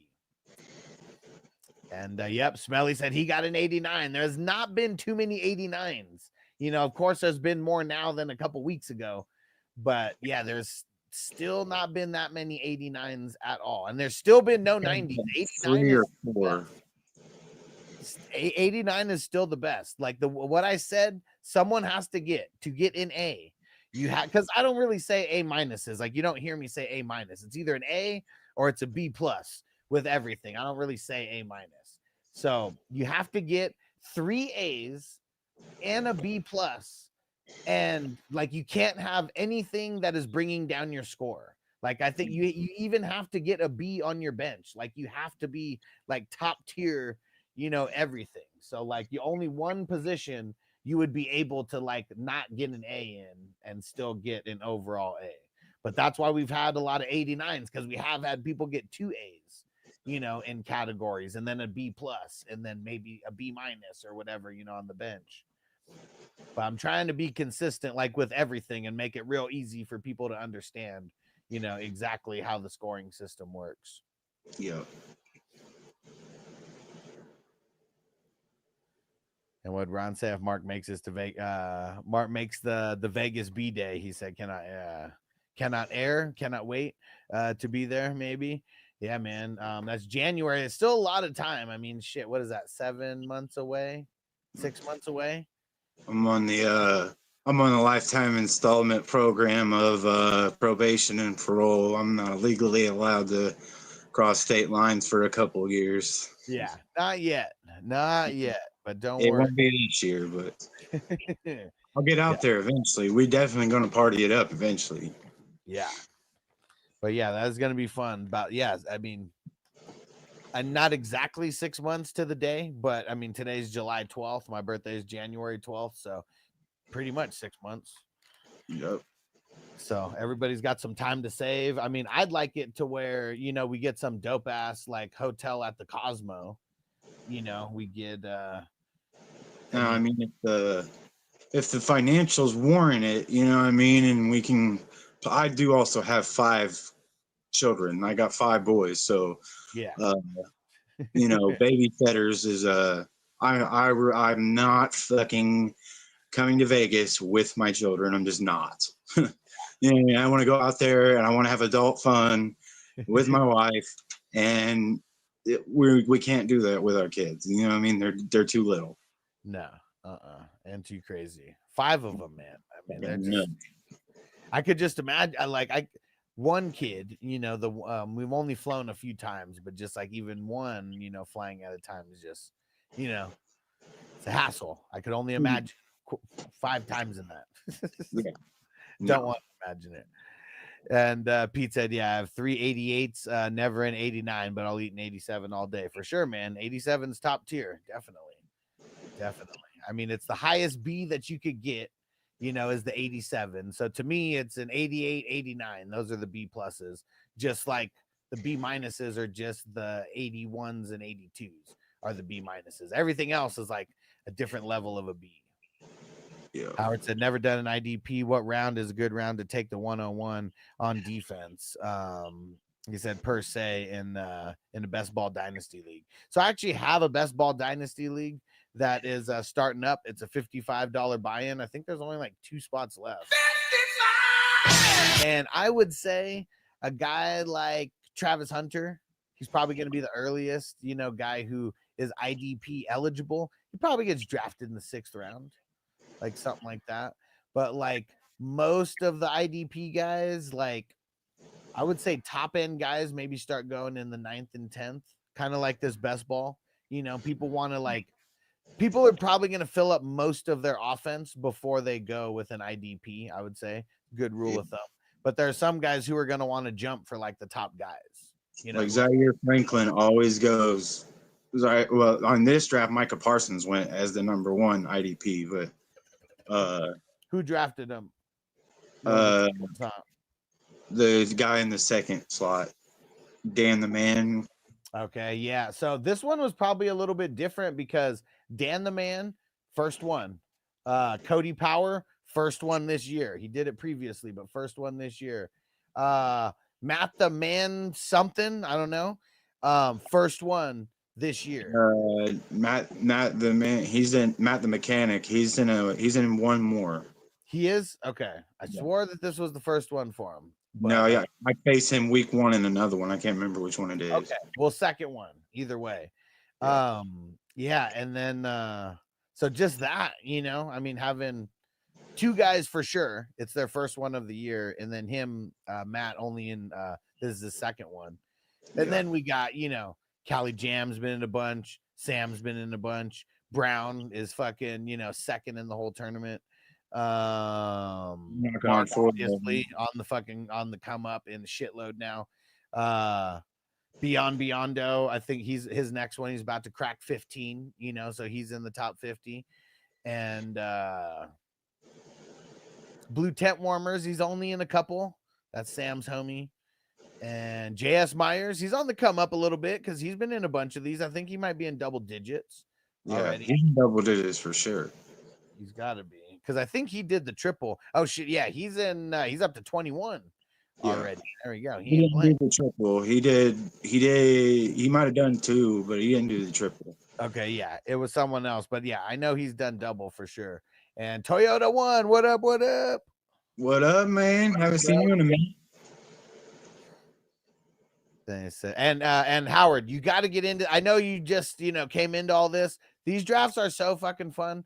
And like Jamie, I mean, you haven't seen him yet. He'll be on the show here sometime throughout the week. 2 years ago, he never played IDP before. I popped his IDP cherry, just like a bunch of other people. Like, I mean, this tournament pops people's IDP cherry because it's only $11 and it's so easy. I set it up to be very, very simple for like people brand new to IDP to like not be screwed, because of the format. Jamie only drafted 5 teams. His first 2 IDPs were probably trash. I remember his first one was horrible. It was horrendous.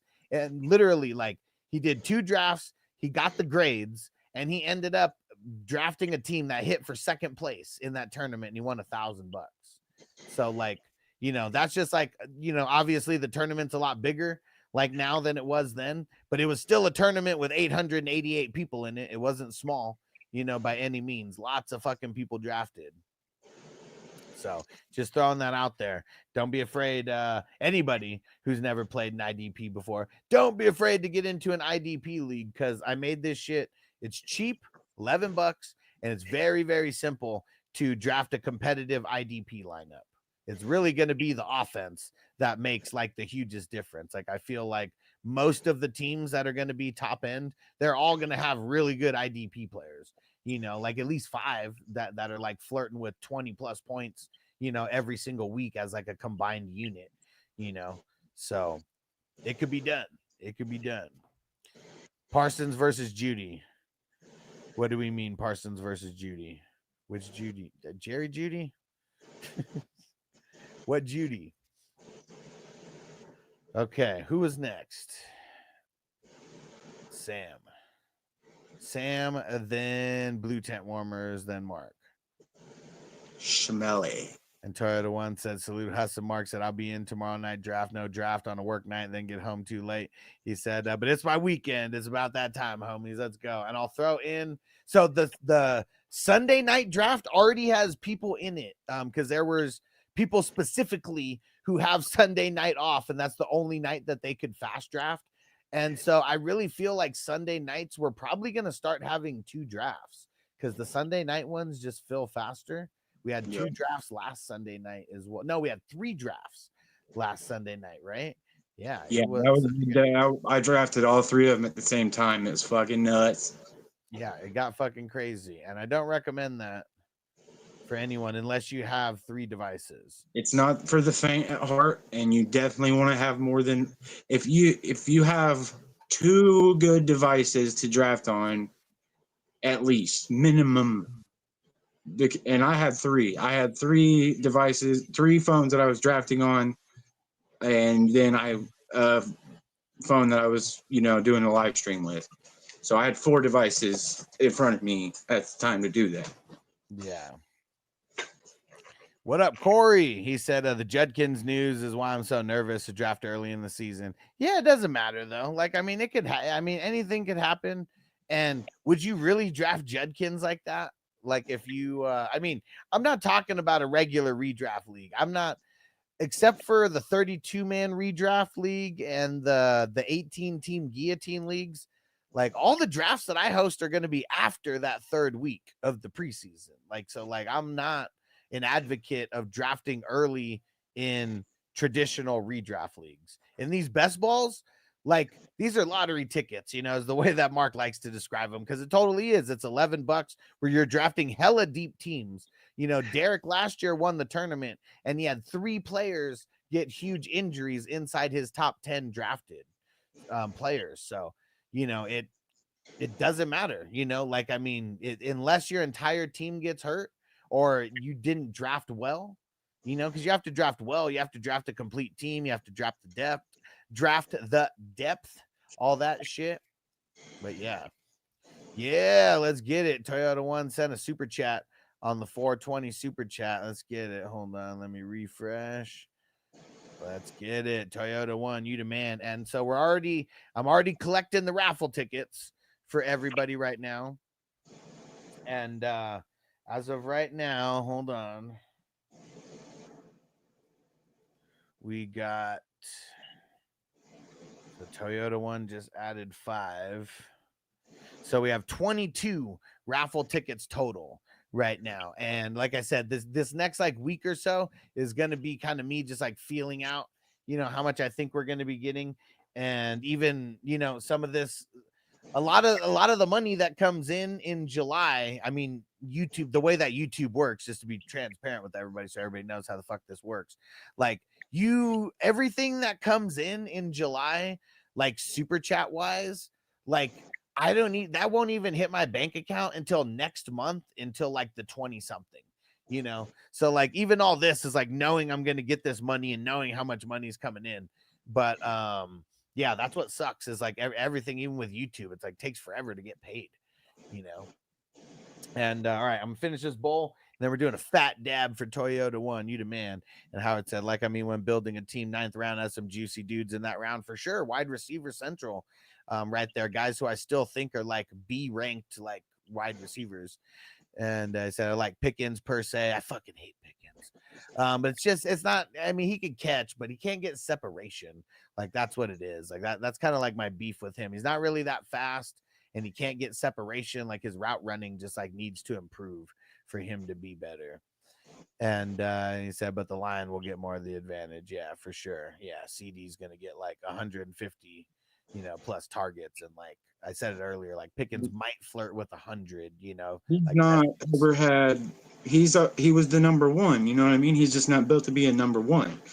Yeah, he's built to be the number two. You know what I mean? So, like, he's a fucking Michael Pittman. You know what I mean? Michael Pittman is not a number one receiver. He's a badass number two receiver. And Corey said, wow, that's a great way to look at the best ball league. Said, thank you for the insight as always. For sure. You got to get into some of these best balls with us, Corey. Like, I mean, I know you work a shitload, man. And like, I mean, I don't know if you've taken on more, but I know you're managing that restaurant and shit. So I know like you're hella busy. And then the new kid and all that. I mean, I know he's like bigger now. But yeah, man, they're only $11.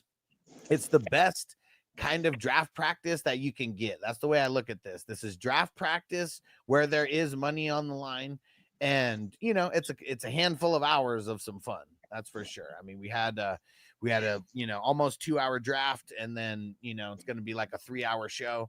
I mean probably not 3 hours because we're almost done, but yeah, this one is going to be relatively short compared to normal. Yeah. Okay. Let me get this dab going while we start on Sam's squad here, and pulling out my Dr. Dabber Switch 2. Fucking love Dr. Dabber. Nobody fuck with any other brands. You're gonna buy some e-rigs, you gotta fuck with Dr. Dabber, man. I'm telling you. All those other big e-rig brands, man, they're all fucking snooty, all big egos and shit. That's for sure. Dr. Dabber is the shit. And hell yeah, Toyota 1 said 2 to 3 hours of entertainment plus a chance to win big money. That's for sure. Win-win. Hell yeah, because we got thousands of dollars at stake. We're almost to 200 leagues. We are very, very close to 200 leagues. I gotta do my due diligence and create more of these leagues. I gotta create like a little bit more than 300 just to make sure that that we have enough if we do make it to 300. Because we totally can. I mean, shit, now that we're getting, we're double dipping some evenings. I mean, shit, on 4th of July, we were triple dipping. I mean, that other Sunday, we were triple dipping. Yeah, man, getting these numbers up. I like it. It's fun because, dude, if we get to 300 leagues, it's all percentage based on the payouts and everything. And so if we get up to 300 leagues, it's like a 10G fucking payout, for first place. Like, that's going to be really insane. Like, it's going to be so big, I'm going to have to write you 2 checks. So so you're cashing 2 $5,000 checks instead of one $10,000 check. And then they put a hold on your money. Well, either way, they're putting a hold on your money. I've been there, done that. You get, I mean, shit, you even get a couple thousand, like they ain't giving you any money. Well, not true. They'll give you like 1,000 or 2,000, depending on your relationship with the bank. Yeah. Let's see.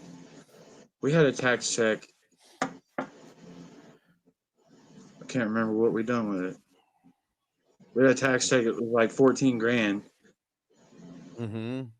I think we might have. And I think it might have went into the fucking. We had to deposit it. It went into the bank account. I think that's how it went. Yeah. We got some cash though. You're up to 27, Sam. And Pete said it's $11 dice roll. I said you draft enough, you can take fantasy chances. Normally you shouldn't. Inexpensive redrafts. Yeah, definitely. And because, like, shit, I mean, you place anywhere I mean, inside the top, I would say anywhere inside the top 5. You know, I mean, that's more than you're winning from most leagues, and like, yeah, that's even if you play in $100 leagues.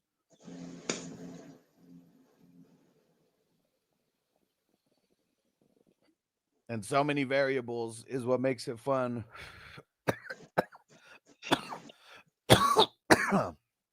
And we never know what's going to happen. So the weekly recaps will be fun. What did you do? So look at it like this. I'm in one dynasty league that is $50 for a year, and the top payout is $400. So if I win that pays for everything that I have done in this tournament so far. And I'm not even at 40 yet, so I'd still have some cash. You know what I'm saying? So I'm at like 35 or 36 now, I think. Let's see. Yep, 36. Yeah. Yeah, so I mean, if I win that dynasty league, which I'm primed to do because I got a fucking squad, that pays for this, you know what I mean? I just played this year for free. And if I fucking win, if I cash big, you know what I'm saying, then I'm, you know. And nobody wants to win this shit more than me because I host this shit. I've made it in the money, but I've never made it in the top money, you know, like I've always made it in the low end money. And, you know, while that's fun to make it that far, it's really not. I want to be number one, you know, because this shit's not easy. And no matter what, it is, you know, like unlike some of these other, you know, tournaments out there where people don't remember the winners, you know, I remember everybody who fucking won. And like the guy who won the year 1, he's not around anymore. The guy who won year 2, he only plays in like 1 or 2 leagues. So it's even crazy that he fucking won the tournament. The guy who won in year 3, he ain't around no more. Derek is the one who won in year 4 though. And yeah, I'm fucking excited for year 5. Because I've never done this many either. Like shit, I'm not the top for sure, but I'm definitely towards there. I just cracked 70 with my last one, so I know I'm like 5th or 6th, like right now. All right, and if anybody is curious how many you have, let me know. I also posted it on Patreon on Thursday. Every Thursday, I am going to post the recap. I might just start recording a video, you know, and just do a small video, because I feel like people will engage with that and just upload it, you know, just have an uploaded one, not a live stream or anything. Feel like people engage with that more than like Patreon. So that is something I've been thinking about and probably going to do. And Howard said 25 out of 40. He said, I'd love to start with Josh. And he said he's on a mission. I think he's going to do what Cam failed to do this year. We'll see, man. I got a lot of Josh Allen in fucking Dynasty. I hope he's Josh Allen still. That's it. Because things changed with Diggs being out of there. That's for sure. Okay, here we go. Sam. And then after Sam, we got Blue Tent Warmers. All right, here we go. And then Mark. And Purdy, T-Law, Bryce Young. I feel like this is deja vu all over again. Like I feel like, was it you who got this exact same setup earlier this morning, Sam, or was it someone else? But I swear that I graded one earlier that had a Purdy, T-Law, Bryce Young stack. I swear. Let me go look because now I need to go check real quick. I don't think it was Purdy. Hold on, let me go check. Let me go pull up Django. Django.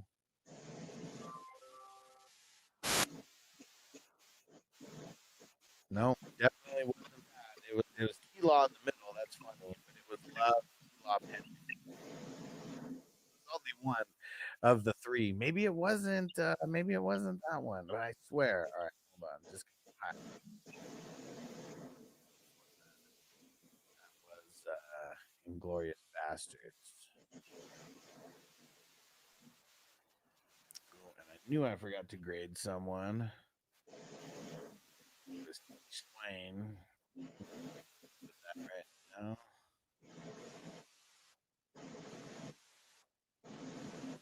Came over here.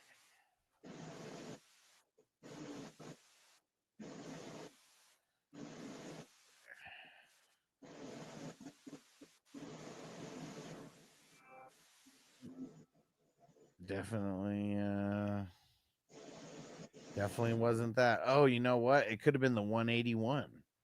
Let me go check that real quick, and that'll be the last one I check. And we'll see if it's me just being high. Yep, it's me being high because there wasn't anyone that fit the bill. No, it was just it was T-Law in the middle, and that was it. Howard said, like Purdy this year. Am I crazy? Nah, I mean, I think everybody thinks of him at least as a top 12. And Smelly said, I didn't get a grade this morning, but I've stacked this before. Okay. If you want a grade, throw it in the chat, and I'll totally do it. Because I got also lay low. I have the grade in there. Now I'm just gonna start like making notes just in case. Because today it took longer than expected to fill up the league. That's why I didn't have time to do any of the previous grades today. Okay. So Purdy, T-Law, Young, Dalton, Mullins, Howell. So you got all the no, you did not, because you didn't get Mac Jones. Who? Mac Jones. Who? So you got. I mean, to me, Young is still like a C+. He still hasn't kind of eclipsed that. But Purdy and T-Law to me are B's. Okay, and he said, yeah, because Myers sniped me. Said, give me the bump anyways. Nah. So, but it's still a B, though. Yeah, because Young, Purdy and T-Law are both B's to me. So, Young, even being a C+, he's not going to bring them down. They would bring him up. So, B overall, still not bad. Running backs, Jacobs, Hall, Hampton. I said it earlier, man, we're just like, I'm just not as high on Hampton as people are. Not where I'd take him in the 4th round of even in this. I know you kind of have to, but like I just wouldn't, because I don't know if he's going to pay that off. I feel like there's other guys who I would rather, like, I don't know, like Joe Mixon went 2 picks after. I know he has a little bit of bullshit going on, but like, potential injury wise, but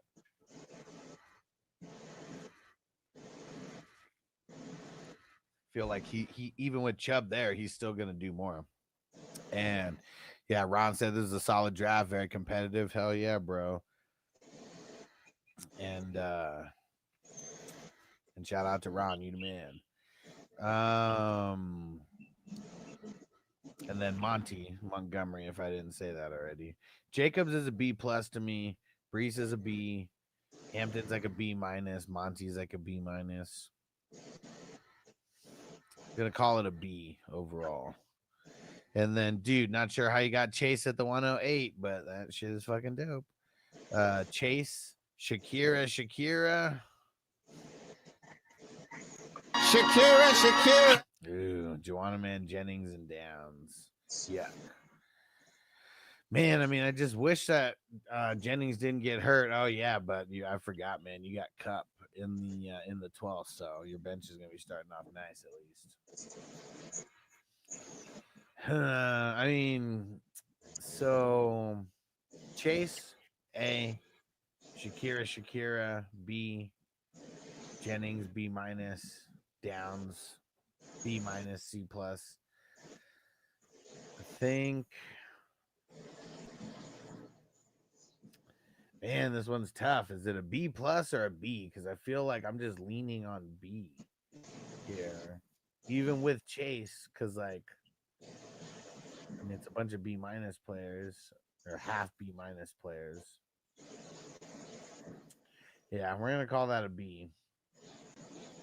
And then IDP, Bolton, Nick Bonito, Patrick Queen. She's a killer queen. Luvu, Peyton Wilson, Cody Barton, Kevin Byard, Jordan Battle, Byron Young, Khalil Return of the Mac, Harrison Smith. That's pretty solid all the way down. And Howard said, damn, man, y'all doing some drafting. Oh, yeah. Yeah. See, we're always zoomed in, so you can't see the whole board. Yeah, 35 rounds, bro. 35 rounds. So let me see. We got how many IDP? 1, 2, 3, 4, 5, 6, 7, 8, 9, 10, 11. So 11. I mean, your first 4 are, well, I'd say your first 7 are actually like pretty dope. Jordan Battle, I mean, he's like, you know, a B with a lot of potential, maybe even a B plus with a lot of potential. Yeah. C plus like these days. Harrison Smith, like a B minus. So I'm gonna call it a B plus.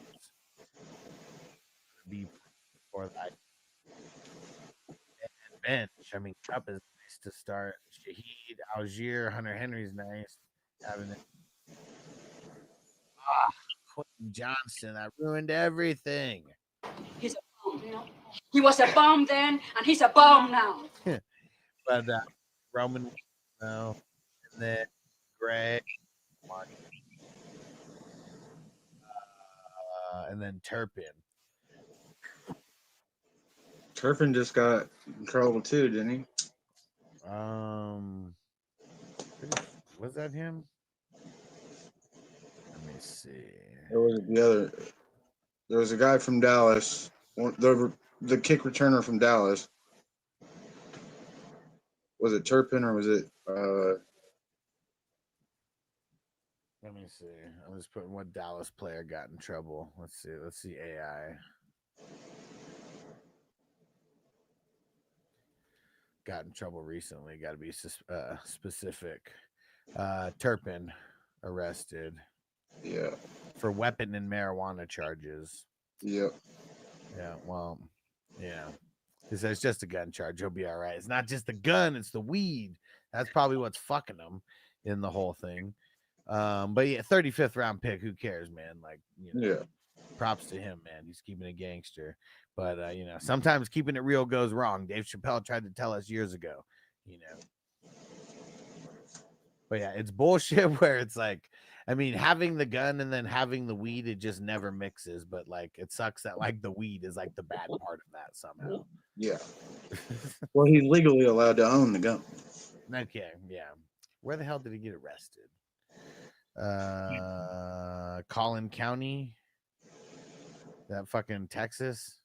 Yeah, he got arrested in Texas. So. Yeah, it's fucked. I mean, I'm pretty sure that you're required to have a gun there. Like it's the state is so red that it's actually red.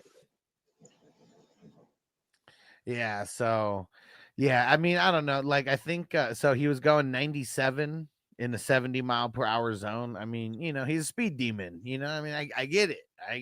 But yeah, going over 20 miles like that could be the reckless and the reckless driving or whatever the fuck. I mean, that's not called prison time, though. What? He wasn't even in a car. Yeah, he was just running 97. He was running that fast.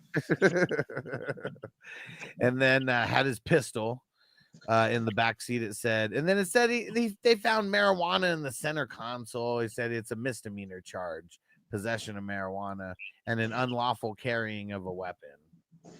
So he didn't have a permit. Yeah, let's see. In Texas, what is the sentence for unlawful possession of a firearm? There we go. Class A misdemeanor or a third-degree felony, depending on the circumstances. So he's going to get the lower end of shit. He said the misdemeanor can result up to 1 year in jail and a fine up to $4,000. The third-degree felony can lead up to a prison sentence of up to 10 years and a fine of up to $10,000. Oh shit!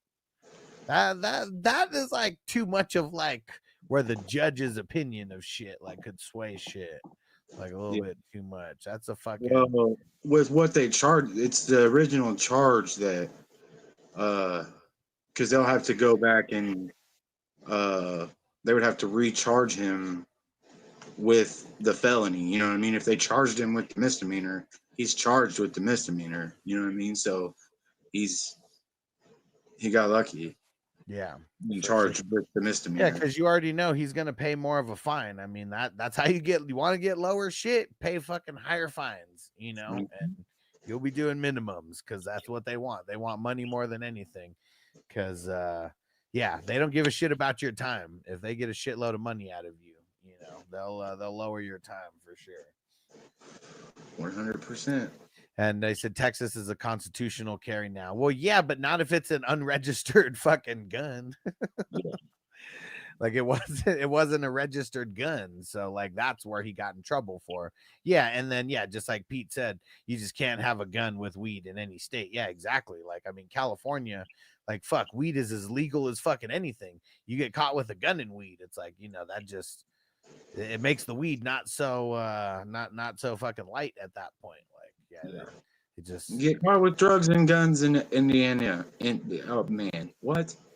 Because haven't you guys ever noticed, like, I mean, I don't know, I was always like looking into like weed laws and shit, but it's like places where weed is like legal, or like, you know, Nevada may be one of the exceptions, you know, where like it's like weed laws are like either really their drug laws are either really strict or gun laws are really strict, you know, and maybe in some both are really strict.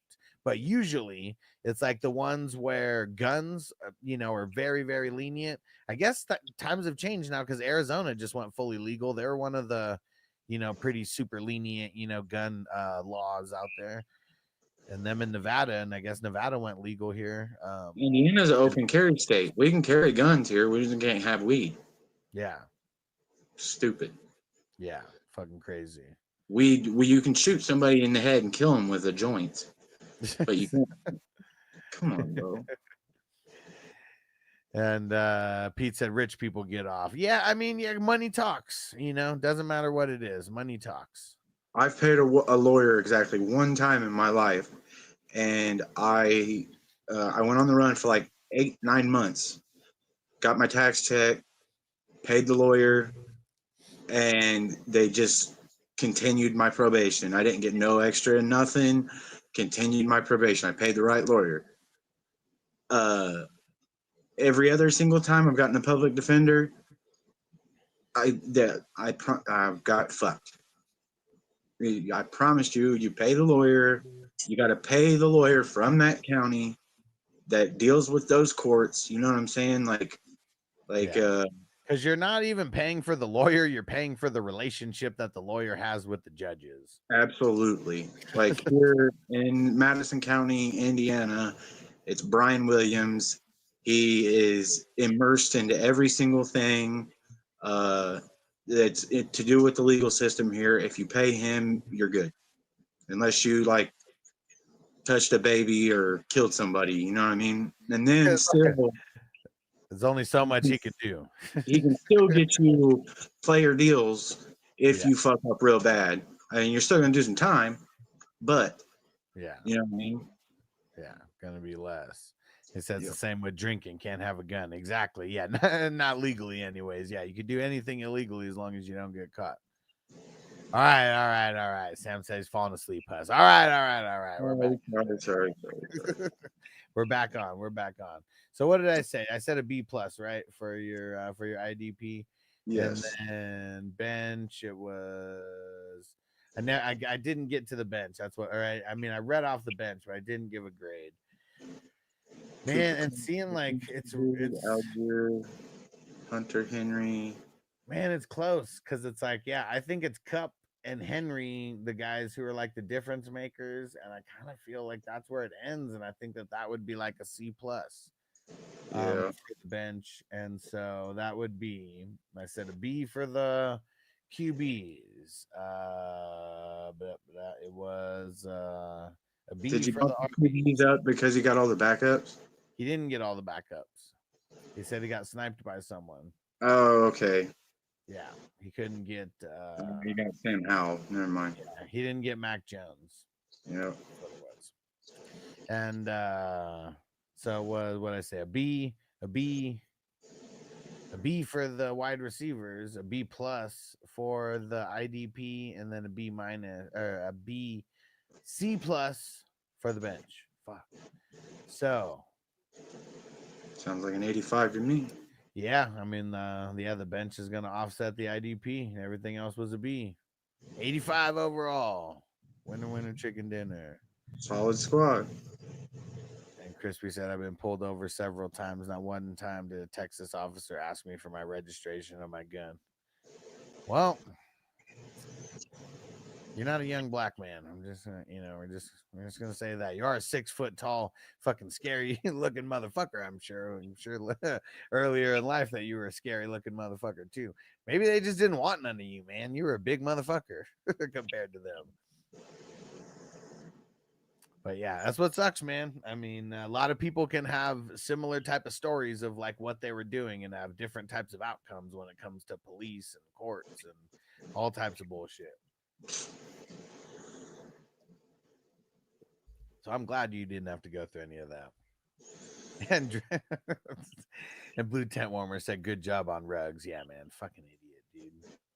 Like the worst thing that you could do is drunk drive and fucking harm someone else. I mean, fucking, you can get lucky, drinking and driving only so much. Like, I just don't get why when you have so much to lose, you just don't. Like, even the NFL, you get free Ubers. Like, I just don't get it. You get free fucking Ubers. Like, who cares if you're out till 2 a.m.? At least you're not drinking and driving at 2 a.m. Like, what the fuck, man? Just don't get it. I just don't get it. Like, pay one of your friends to fucking be sober and drive you around. Like, dude, come on. How do these guys not understand that? Like, fuck. In the grand scheme of things, $1,000 will pay for a designated driver in any situation. Yeah. Call me. I will fucking stay sober for the night to drive for you for $1,000. Yeah, for $100. Right? I'm sure there's a lot of people for $100 a day would be your driver, and of course you supply the car. And what's that? $3,000 a month, $3,100 a month on the days with 31 days. That's nothing, and you got a personal driver for the whole fucking month. Promise. It's a business write-off. It should be, because it's all part of your business. Absolutely. Yeah, gun and alcohol sure don't mix. Fuck no, man. Alcohol and fucking cars don't mix, man. Like, it's like the more you mix in, it's just the more you fucked you are. Right? Pete said you could afford a helicopter to come pick you up and take you home at that point. Yeah. Oh, right?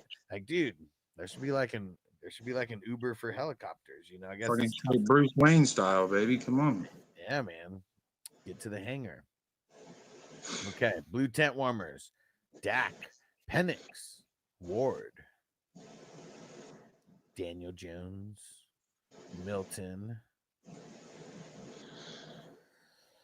I'm going to say, I mean, to me, Penix is like a B minus and Ward's like a C plus. Dak's like a B. So I think it's all going to average to a B minus. And RBs, Henry, Swift, Tracy, and Charbonnet. That's ugly. I mean, I like Henry. Henry's an A, but like Swift is like he's like a C plus for me. Tracy's like a C plus. Charbonnet's like a C. So damn, I think even with Henry, like this is gonna get brought down to like a B minus because I feel like all your other guys are C's, like around there. C's or C pluses. Wide receivers, Amon Ra, Drake London, Olave, and Egbuka. I don't really like Egbuka being in the starting lineup, but you could have done worse. Yes. I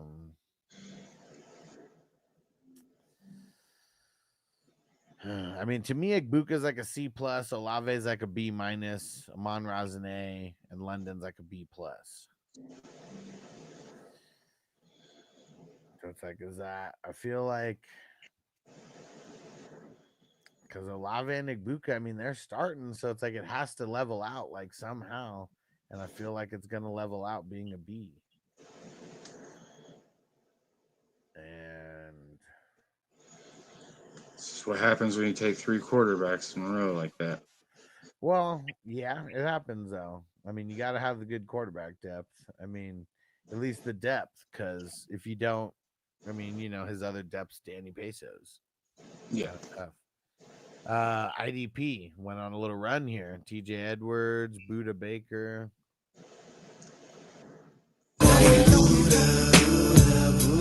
Foyo LaCoon, Quincy Williams. Xavier McKinney. X gon' give it to you. Ooh, Nakobe Dean, you got to get him later. He's probably not going to come back until like after Thanksgiving, so you just want to get him later.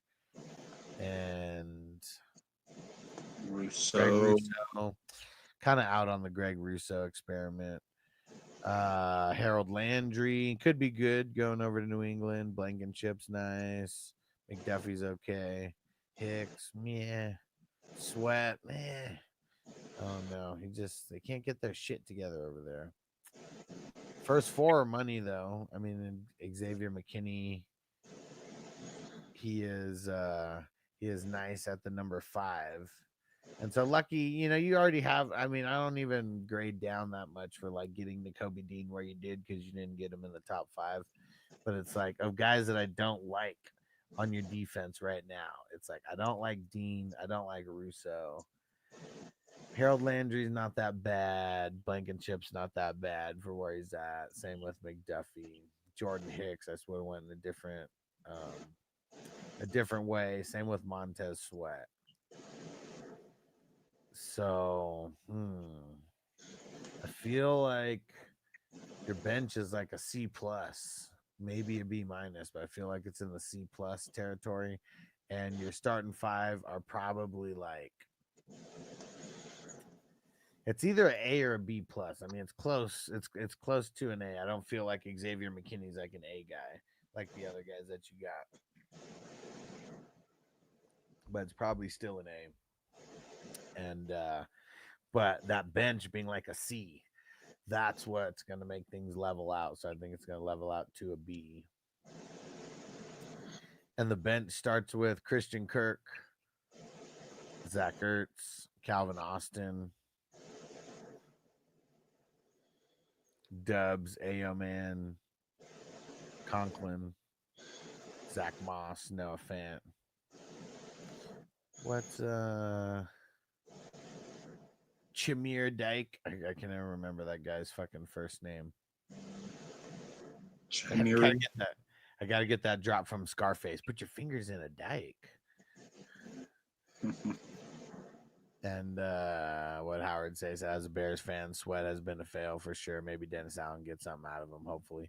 Yeah, and I don't know what it is, because he was good when he was on the Commandos.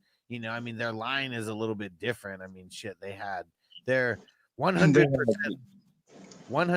of their defensive linemen were first-round draft picks. Like, yeah, kind of crazy. They went like they had Jonathan Allen, Darren Payne, Chase Young, and Montez Sweat. Montez Sweat. That's a fucking nasty ass front line. Yeah, and they couldn't do shit with it. Like, I mean, they were good for sure. Like, they were good for fantasy, but like, didn't really do anything to making their team like all better. Yeah. So the bench here, I'd say Christian Kirk would be a difference maker. That might be it. Ertz. Man, I don't know. I mean, I'd like to say Ertz. He's got a really tough schedule this year. Yeah. But even if it was those two, it would still be a C plus. Yeah. So let's see. How's this break down? So B minus, B, and C plus. So quarterbacks bringing the score down, running backs bringing the score down, wide receivers right at 85. Same with the IDP, right at 85. And then the bench is going to be bringing the score down one tick as well, too. So everything 82. starts at 85. So, yeah, we got an 82 overall. Room for growth. There we go. And Crispy said, every time I crawl under a house with spiders to fix some plumbing, I wonder if I'll ever get the white privilege that they speak of.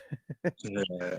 Well, see, the white privilege that you speak of, it's never from, it's like the white privilege for you may have been never being hassled by the cops with your guns.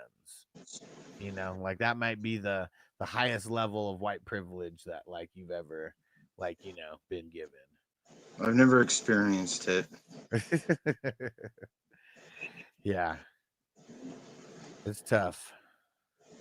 It's hard out here for a thing. We try and get the money for the rent. Howard said, not a tough day for DA Mayor Snot. And I call him Ben Schnott. Ben Schnott. Pete said, Mark took 1/3 of my leagues my bench cheating on IDP. Yeah, because you guys kind of did the opposite, right? Like where you were going crazy IDP, that's where Mark was drafting like hella skill guys. And I guess it was only a couple, but still, I mean, you had 4 rounds like on him, and fucking Kelsey starts on Mark's bench. Like, what the fuck? And Crispy said, well, I've never experienced it either.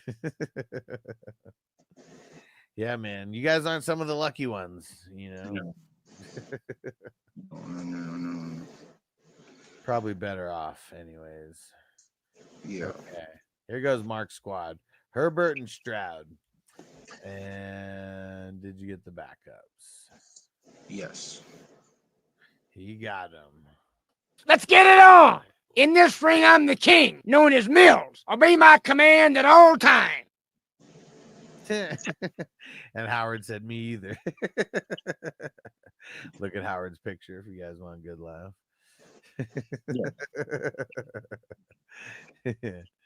Yeah, Crispy said I was guilty of smoking the devil's lettuce for sure. Yeah, definitely. I mean, yeah. Yep, I was never lucky enough to get let go. Actually, I would say when I was legally allowed to be let go, I did, because I had my medical card when I was 18, and so there was times when I had like an 8th on me or something like that, and like which was still, I don't know, an infraction at that point. I think, I don't know, either an infraction or a misdemeanor. I don't know if it got changed yet, but even then, having the medical card, yeah, for the small amounts it couldn't fuck with me. It was always, you know, when I didn't have such small amounts that the card didn't matter. Okay. So that's going to be, I mean, it would be a B, and then the bump up on the grade because of the backups would be a B+. The running backs, Barkley, Bucky, Chase Brown, and Aaron Jones. Man. I'm call that an A. Pretty nice. And okay, wide receiver pass catchers, Devontae Adams, Chris Godwin, Calvin Ridley, and Deebo Samuel. Man, that's pretty nice. Deebo is a B-, but everyone else there is a B, so I'm gonna call that a B for the pass catchers. And IDP, Bobby Wagner, Levante David, Anal Zone. Get in the zone. Speed, Pratt, Demario Davis, Yvonne Pace, Zach Allen, Dorian Williams. It's funny how you said like you were gonna wait like forever to get IDP, and you started cracking them in the 15th because you didn't really wait that long. Your IDP, I waited 1 round after I said I was gonna wait till the 20th. Yeah, your IDP is super fire. And Kyle Van Noy and Skyler. And that's it. So how many did you get? 1, 2, 11. Okay.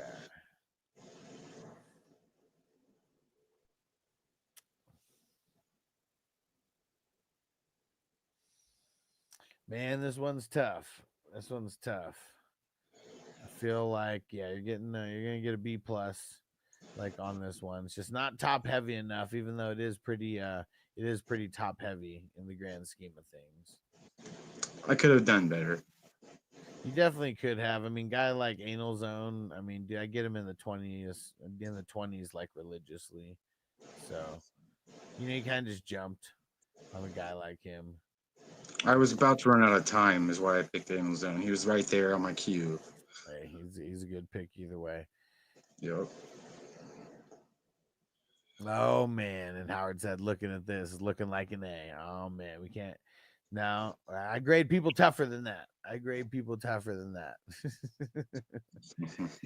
And let's see. So man, I mean, this is crazy because Kelsey, Reed, Harris, Higgins. I mean, that's a fire bench right there. Then Roshan, really nice. Slayton, really nice in the 26th. Waller. Alec Pierce and Elijah. I want to score more. And yeah, Waller the baller. Totally skipped over him in the 25th round. See, for the people who are like drafting him in like fucking, teen rounds, like you don't have to. In the last round. I'm gonna say that this is a B for the bench, meaning that it bumps up your score your overall score 1 point. Pete said, "Show Howard my AADP." Says says it's been brutal trying to get it. Yeah, look at this the IDP here for Cali Jam. Zach Bond, Sherwood, Van Ginkel, Bernard, Edrin Cooper, Cashman, Devin Lloyd, Alante Taylor, Leonard Williams, Bradley Chubb, Ross Boom. That's it. It's crazy. Beautiful. Okay, so we got a B plus for the QBs. We got an A for the RBs. We got a B for the pass catchers. We got a B plus for the IDP, and then we got a B for the bench. So QBs, the RBs, the IDPs, and the bench. All bringing the score up.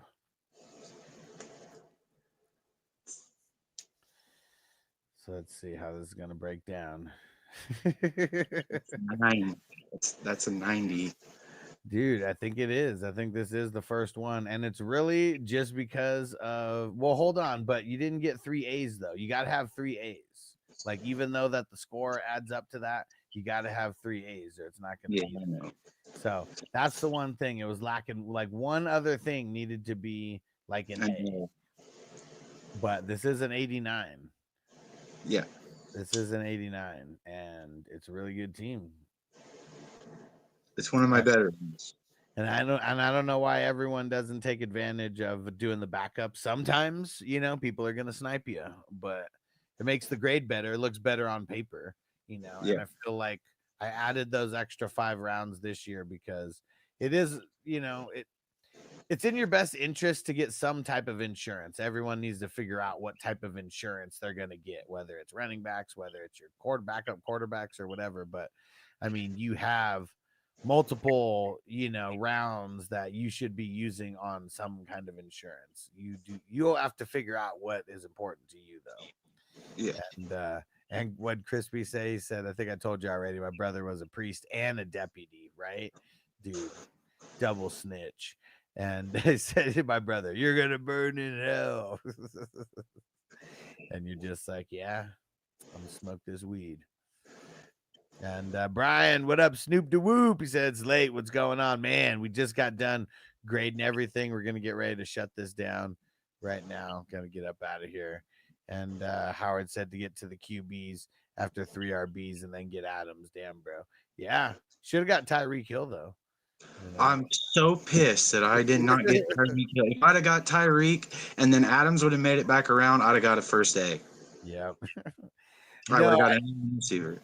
No, I'm not in this one, Snoop da Whoop. I'm not in every single one of them. And I drafted this morning, but this one filled up kind of quick, and so didn't need me in here, and it didn't fill up early enough to where I tried to fill up 2 drafts. So if I filled up 2 drafts, I would have drafted in one of them. Yeah. All right, stay through the credits, guys. Appreciate everyone who's been rocking with us. Yes, sir. The entire time. Shout out to our executive producer, Justin Pickle in a Jar. You the man. Our producers, salute.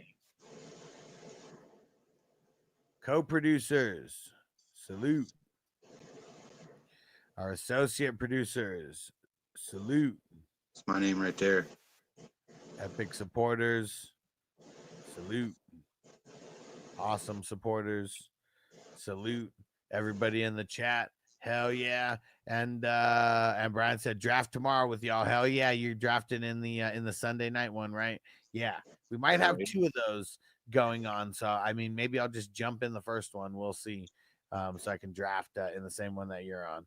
And hell yeah, Howard said catch y'all later. Love it here. Hell yeah, bro. And on weekends, it's like it was today, where there's like a morning show and a night show. Most of the time, it's just a night show during the week for the drafts, and then during the season, I do 2 shows per day. One in the morning where we're talking news and shit like that. And I guess it's more of an early afternoon show, depending on where you are. But yeah, good times ahead. Good times ahead.